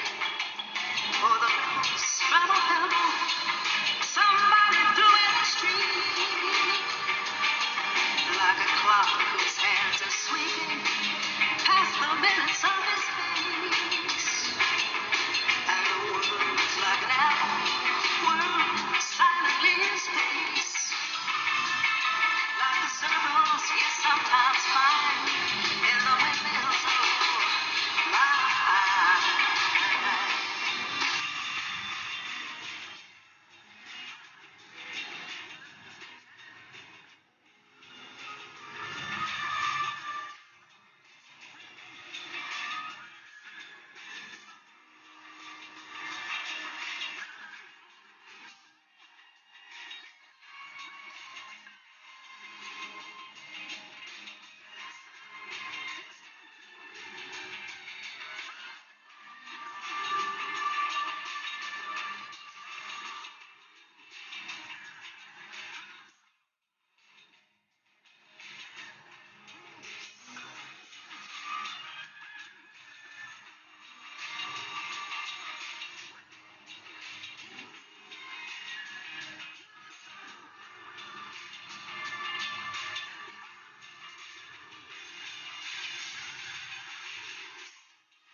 What a great song.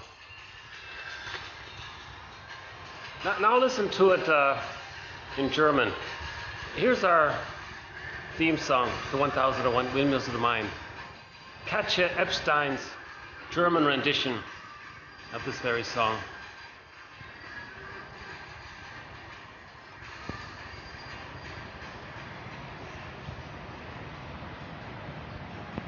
Oh. If I can find it. Hang on. Oop.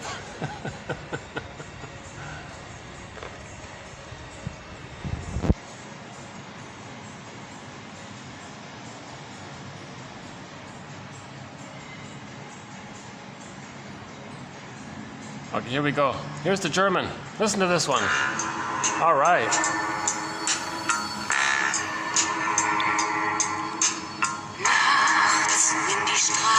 Plötzlich still sind, wenn die Stadt auf einmal schweigt, wenn aus steinernen Kaminen stumm der Mond zum Himmel steigt, wenn es hier in meinem Zimmer leer und einsam wird mich, such ich in den dunklen Schatten die Erinnerung an dich und ich fühle wie ein Augenblick zur Ewigkeit gerinnt, wenn das Spinnrad meiner Träume längst zerrissene Fäden spinnt und sich leis zu drehen beginnt, wie sich Mühlen drehen im Wind.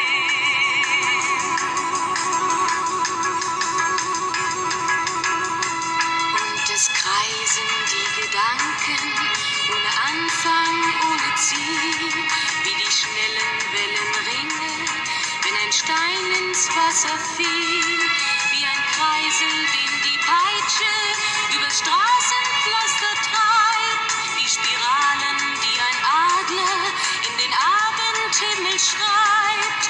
Und ich fühle, wie ein Augenblick zur Ewigkeit gerinnt, wenn das Spinnrad meiner Träume längst zerrissene Fäden spinnt und sich leis zu drehen beginnt, wie sich Mühlen drehen im Wind.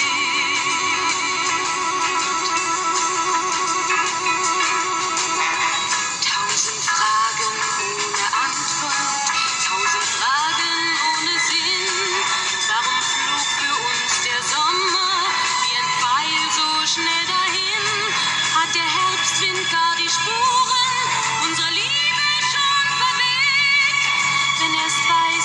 Wolken fallen, ist es dann für uns zu spät. Sah ich eben nicht im Dunkel deinen Schatten an der Tür, hoffte für ein paar Sekunden, du kämst doch zurück zu mir. Doch warum sich selbst belügen? Längst ist meinem Herzen klar, dass der Pulsschlag dieser Hoffnung nur mein eigener Schatten war.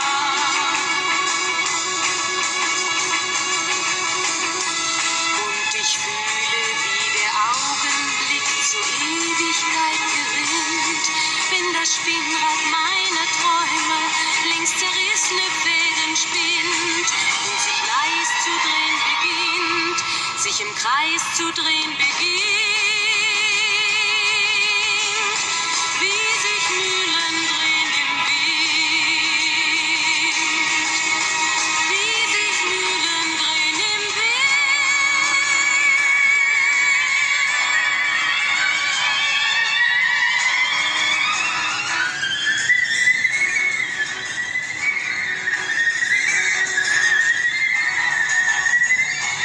Actually, I'd like to do one more song if that's all right. Dan McCafferty, one of our musical voices to 1001, Windmills of the Mind. We've played many of his songs up until this point. He's no longer with us. So just to acknowledge, to say thank you to Dan McCafferty. Played a lot of great songs. So we've played Love Hurts and Enough Love, Love Leads to Madness, Hair the Dog. This Flight Tonight has a great song. It's a cover of Joni Mitchell's song, but his is way better, or I should say, much more listenable. I find it much more listenable, his version of This Flight Tonight. So here's one of his songs. I don't think we've played it yet. It's called Holiday. Let's play this one here.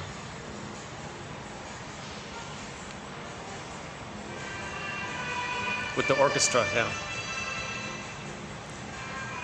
So let's start to wind down this video.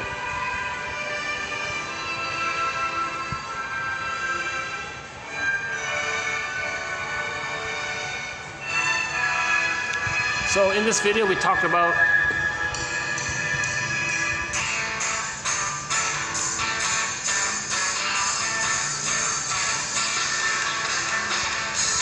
he did a concert called Rock Meets Classic.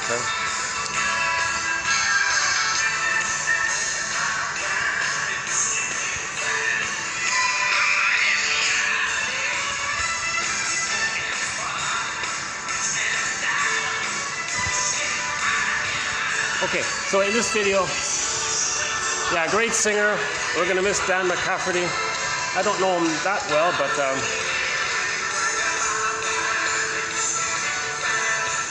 but he was a nice guy. You can see him in his interviews when he talks to people. He's a friendly guy. A lot of his songs talked about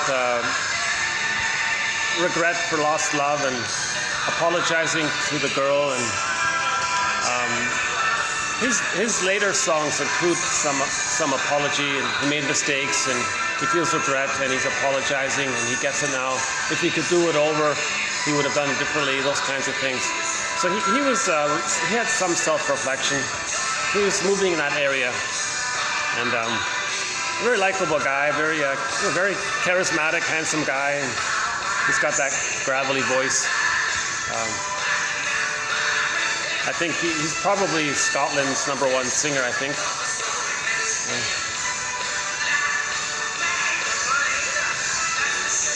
Check out his song "Enough Love," the live one in Brazil, I think, or something. That one there, that's a great one.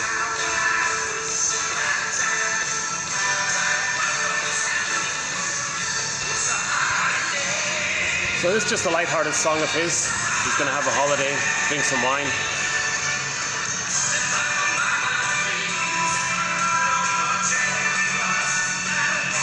Well, here's another Mother reference song. Actually, I'll have to look up the lyrics to this song, see what it says here. So in this video, we talked about the narcissistic pattern a little bit. A new phrase here. if somebody has a narcissistic pattern, they may be suffering from they may have narcissistic identity suffering. Means shame-based, right? Narcissistic identity suffering. That's not a bad phrase. That's the complicated grief, the melancholia. Right? Pathological mourning, inability to mourn. That's narcissistic identity suffering. It's just too much, they felt too much shame by the misattunement. They identified with the aggressor. They're angry at the other, but they're the aggressor. They're the other, so they're angry at themselves. And to mask it all, Mamma mia, yeah, like he says in this song here. A person with a narcissistic pattern is too glued and stuck in the tar pit of a negative symbiosis with the mother, called adhesive identification. Never differentiated from the mother, and he's become her and he's angry. That's the hostile mind, one person called it. Crying from unhappy love, narcissistic makes the image disappear with his tears. There's a sign of hope. If he actually did cry, that implies a little bit of hope. Similar to the ending of the Peer Gynt story.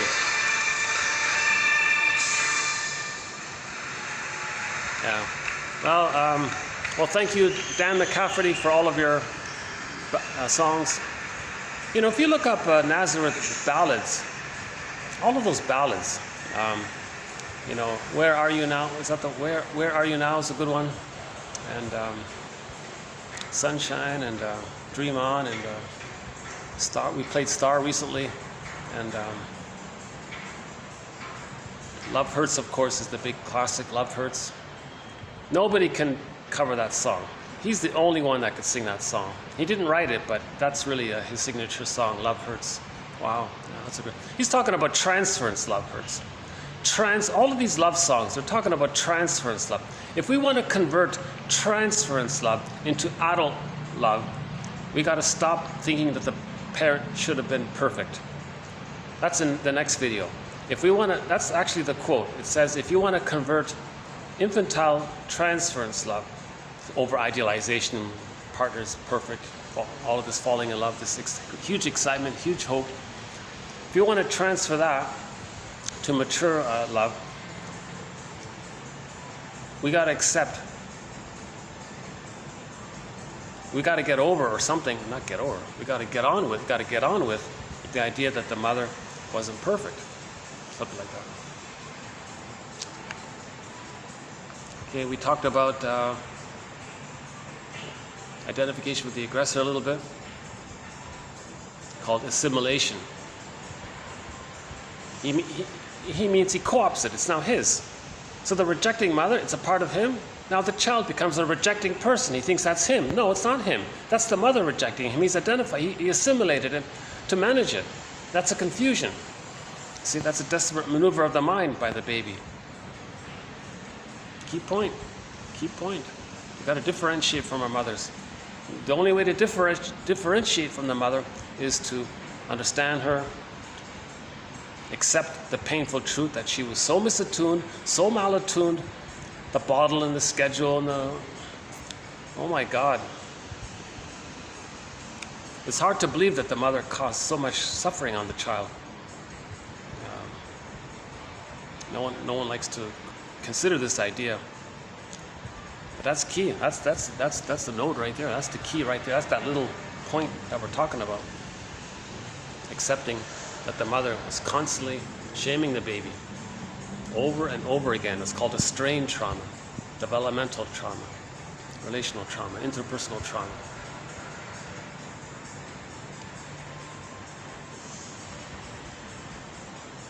Repetition compulsion is an attempt at integration. It's an attempt to know what happened and accept it. It's an attempt to integrate it. These repetition compulsions relate to the pre-verbal time. Transference. We have one quote that says transference is synonymous with repetition compulsion. He says if you're transferring, that's repetition compulsion. They're basically synonymous.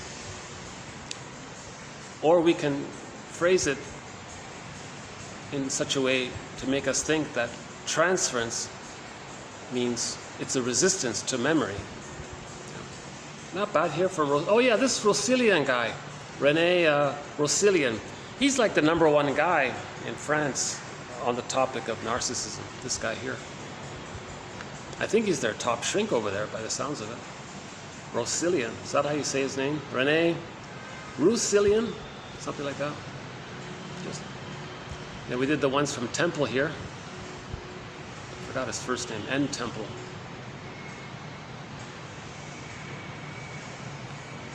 The more shame the baby feels, in correspondence, he's gonna, to that degree, he's gonna hallucinate a divine, perfect mother. That's the splitting. The more painful the mother is, the more the baby has to make a corresponding extreme opposite. The more extreme pain he feels, the more extreme heaven imaging he's got to make. That's the splitting mechanism, right? The baby doesn't think in terms of missing goodness. If the goodness is missing, he just thinks the badness has increased. Again, psychic trauma and insecure attachment style or attachment failure are synonymous. In relationships, things may start off well, but then the script comes up, the schema comes up, and we repeat what caused that schema in the present to get a better schema. We're always looking for a better schema. We don't want to live with that frozen schema. We don't want to live like the woolly mammoth stuck in the block of ice for 30,000 years. So that's why we're redoing it to get free. We're looking for emotional freedom.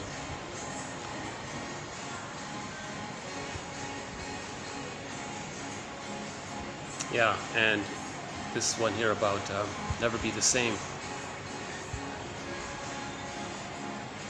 So when we grieve, we feel better, but we're not the same as we once were. Right? And the one about the anger. If we don't admit that we're afraid of, yeah, he gave the example. There was a client in the book here, or in the article, I forgot. You know, it was a book, I think. The client said that they're afraid of their anger because they don't know how to hold it. They don't have affect tolerance. They can't hold it. So if he were to express his anger, he thinks he couldn't control himself. He'd be in trouble. So it's repressed. So when something's repressed, it's seen onto others. He says others are angry, and the form it took was he says others are dangerous. That's the prejudice. So the prejudice also. So here's another theory around prejudice. Prejudice is you disown your own anger and characterize it or describe it as other people being threatening. Right? So prejudice, another cause of prejudice. Right? To communicate that you don't accept your own anger. So prejudice can come from when we don't accept our unconscious anger. Because when it's unconscious, we project it. We may not say the other person's angry, we just might say they're threatening, they got bad intentions. That's a code for the anger that's repressed. So, okay, so now it's a good one. So now we just added a new theory to add to our collection of quotes on the psychology of prejudice. So we've got about a good half dozen theories, I think. 6, 7 theories now, yeah. Yeah, so we're getting there. I think that's another good reason to get 1001 Windmills of the Mind, right? The first reason was to how to forgive the mother. That gives us the freedom. The other one is the psychology of prejudice.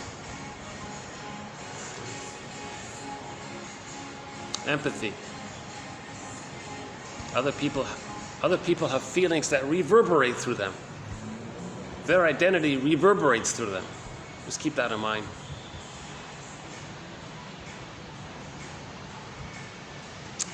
Okay, I guess we covered it.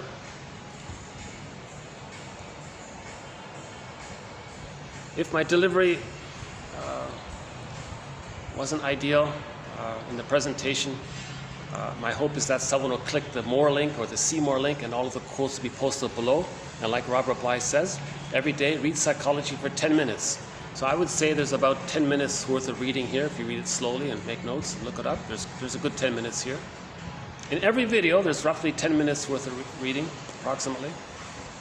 Yeah. Robert Bly is sort of a guest mentor in our collection here.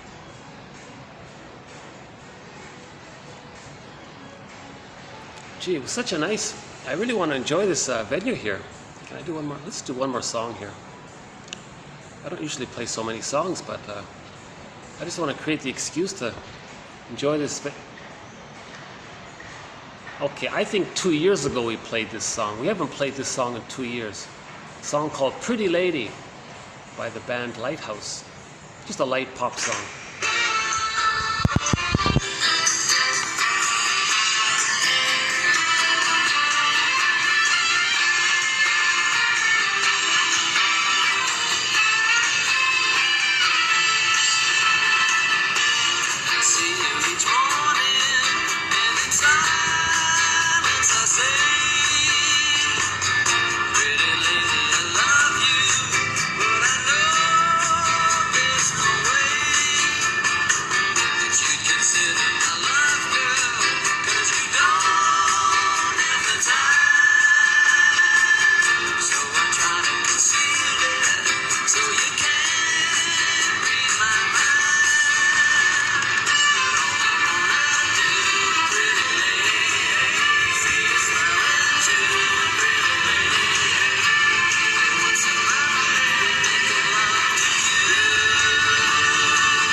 Well, on this pretty day, with this pretty scenery and this pretty water, pretty trees, pretty birds, with the song Pretty Lady playing in the background, thank you very much, and I'll see you in the next video.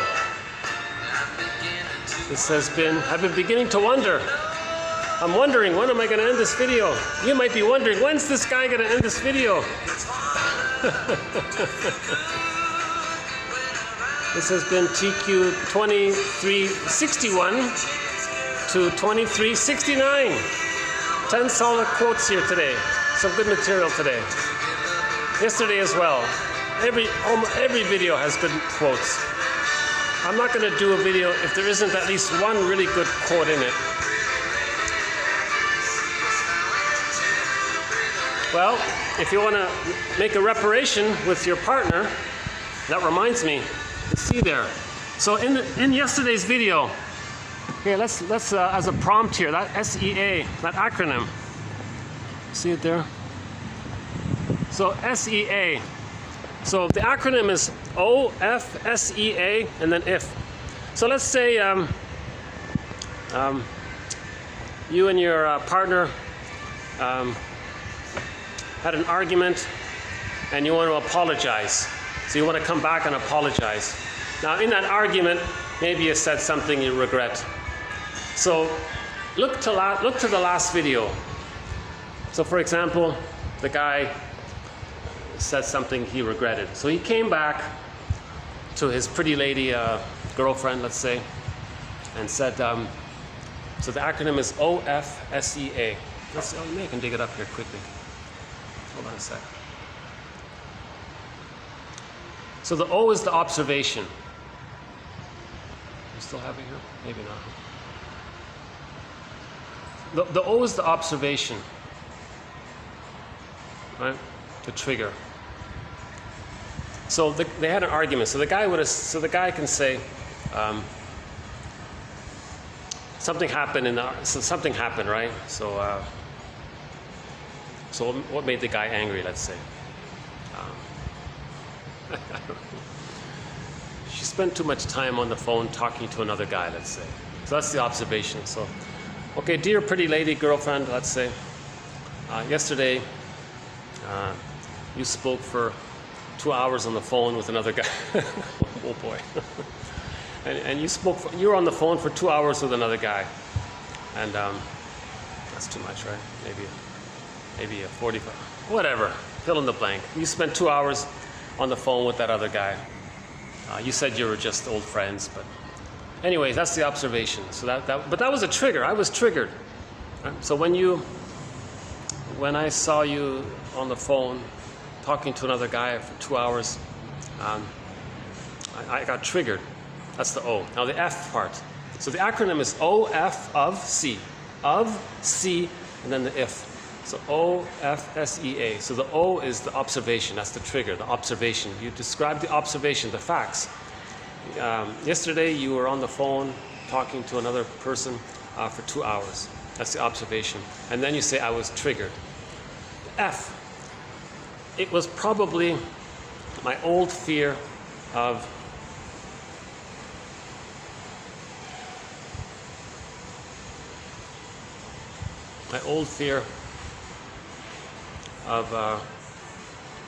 what would his fear be?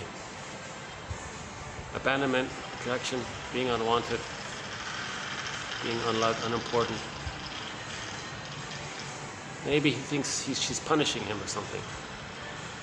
So it's probably my old fear of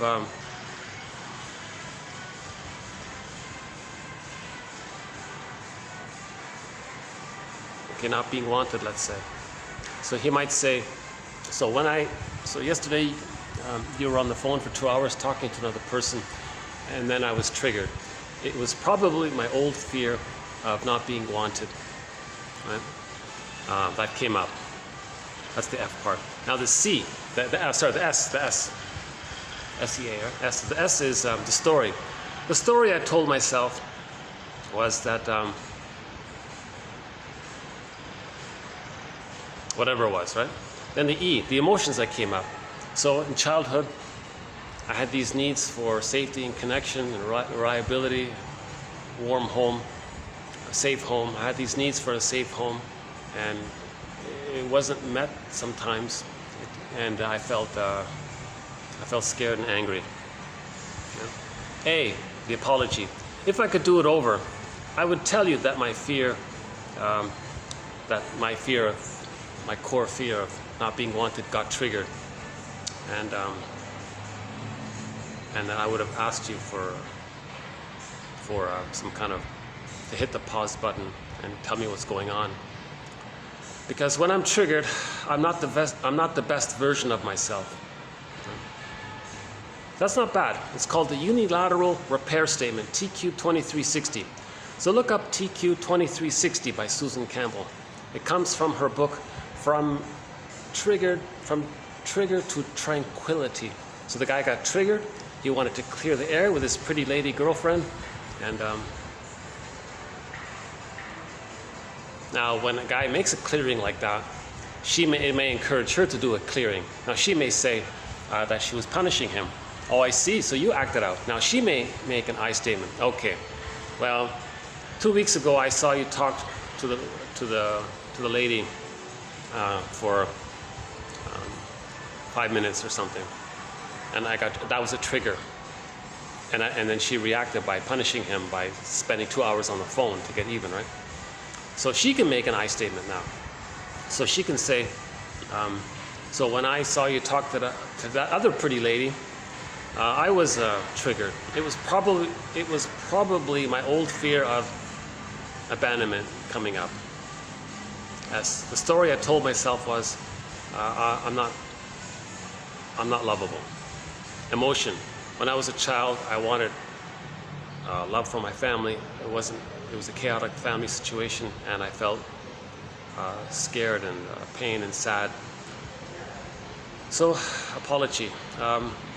Oh yeah, and I'm sorry I reacted by punishing you. If I could do it over, Oh yeah, and with the guy one, we forgot one here. So with the guy, the first part, he could say, "I'm sorry I said such a thing to you." Now back to the current one. The girl could say, "I'm sorry I punished you by talking to the guy, to the workmate for 2 hours. I did it on purpose to get back at you. I'm sorry I did that. If I could do it over, I would tell you that my fear of being unloved was triggered when you spoke to that girl." Next one. Yeah, so likewise, when I'm triggered, I'm not the best version of myself. So she was punishing him by speaking to the guy for 2 hours to get him upset. So she made an apology, all right? Now that woman, let's say, can take it a step further. She can make a request. "Why did you talk to that pretty lady for 5 minutes?" And he could say that maybe he wanted to, maybe he was angry at her for something. Now he makes an I statement based on why he was talking for 5 minutes to the pretty lady.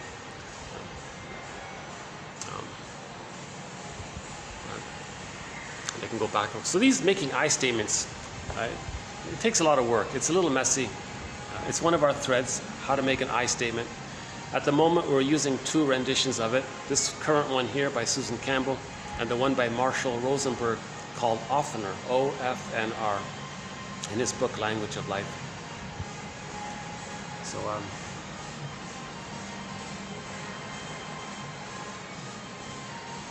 one last song here. Oh my God, we haven't played this in a long time.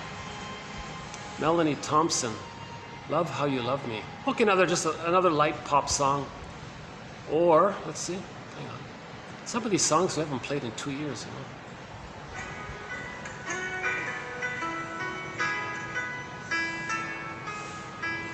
Nature's Way. Nature's Way. What about Nature's Way? Yeah, nice song. What about Nature's Way? Which one's this? Here's a song called Nature's Way. The rendition is by, this is Christopher Cross's cover rendition of the Spirit. The band, Randy California's band Spirit did this song. And here's a cover of it.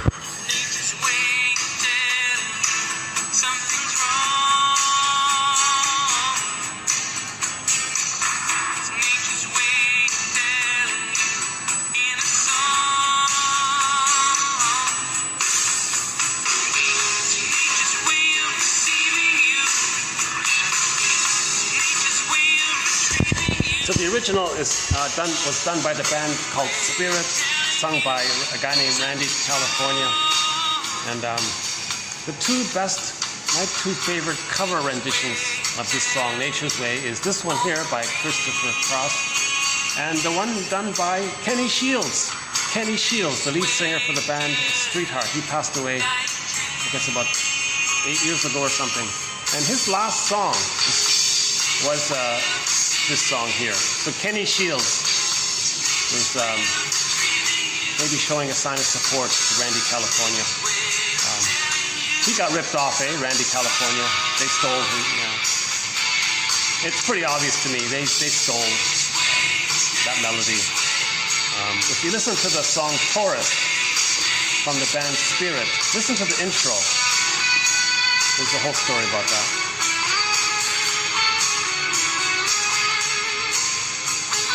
Nature's Way. Their big hits, this band, Spirit's big hit was "I Got a Line on You." I got a line on you. That's their big hit. The second big hit was Nature's Way, which Christopher Cross is now singing.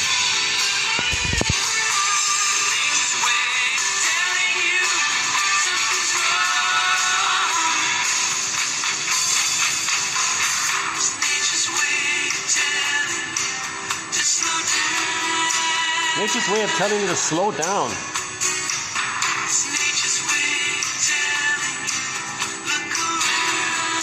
Look around within, feel.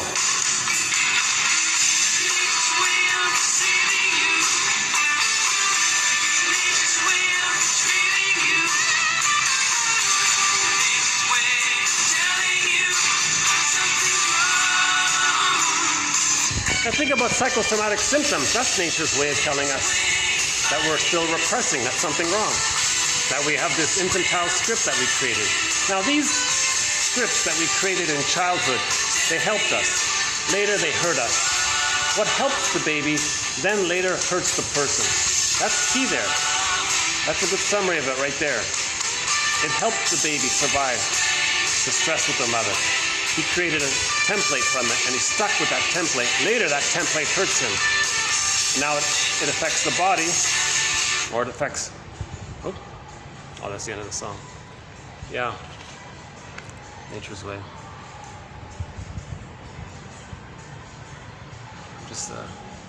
I'm just enjoying this. Geez, you know, I gotta confess, yesterday I did my video here.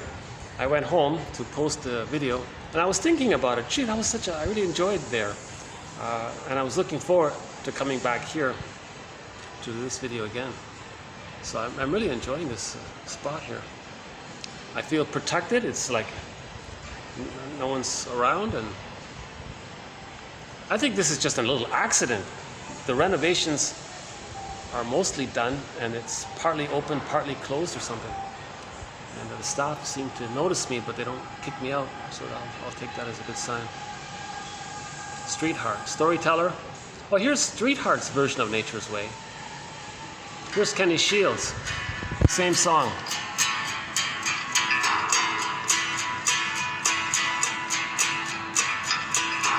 It's nature's way of telling you something's wrong. It's nature's way of telling you in a song. It's nature's way of receiving you. It's nature's way of receiving you. It's nature's way of telling you something's wrong. It's nature's way of telling you something's wrong. It's nice to hear Kenny Shields' voice. It's nature's way of telling you dark dreams. He has a lot of great songs. They have a lot of great songs. Storyteller, Star. What Kind of Love Is This? That's a good song. Meanwhile, Back in Paris, that one. A few others, Nature. Tin Soldiers, okay.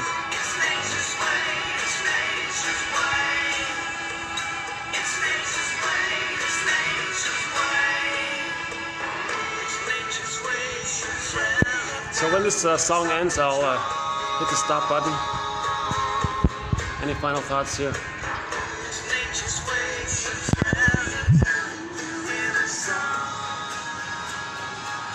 O-F-S-E-A, if. Susan Campbell's rendition of the I statement.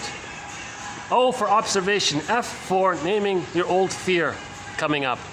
S for the story you're telling yourself. E for the emotion from childhood that you're feeling related to the unmet needs. A for the apology, how you reacted. Apologize for how you reacted. And then the if part, if you could do it over, you would say that your old fear of whatever it was got triggered. And the reminder that that when you're triggered, you're not the best version of yourself. That's a very good one there, right? So O, F, S, E, A, and then if. Okay, 2360. Look up 2360. That was in the last video here. Last video. Here's the smokers area. I'm not a smoker, but I like this little spot here.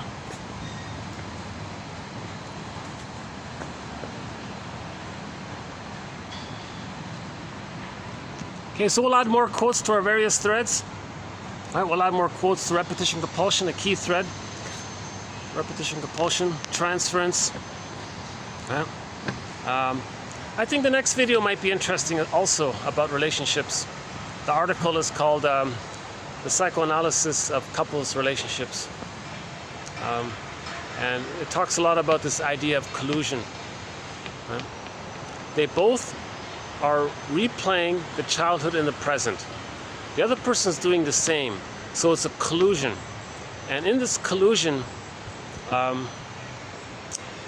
they're not going to grow and develop although it's familiar and they're sort of stuck because of that adhesive quality with the mother. So that's why they're kind of stuck like that. So these are dysfunctional relationships. Oh, you get a view from up here, huh?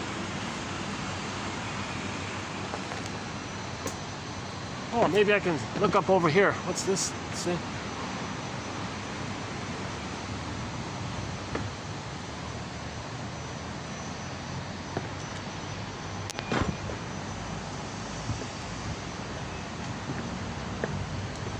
That water looks so tempting, eh?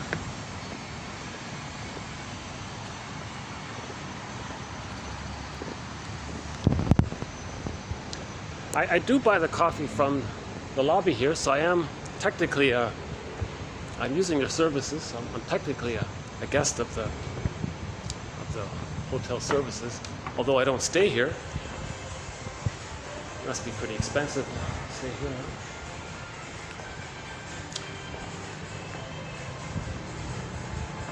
$23.60. How to Make an I Statement by Susan Campbell from her book From Triggered to Tranquility. The acronym OFSEA, if. I'm going to refer to it because I want to learn it myself. All right? It's a good one. Okay, so thanks very much. Pretty audience, pretty imaginary audience. I'll see you next time.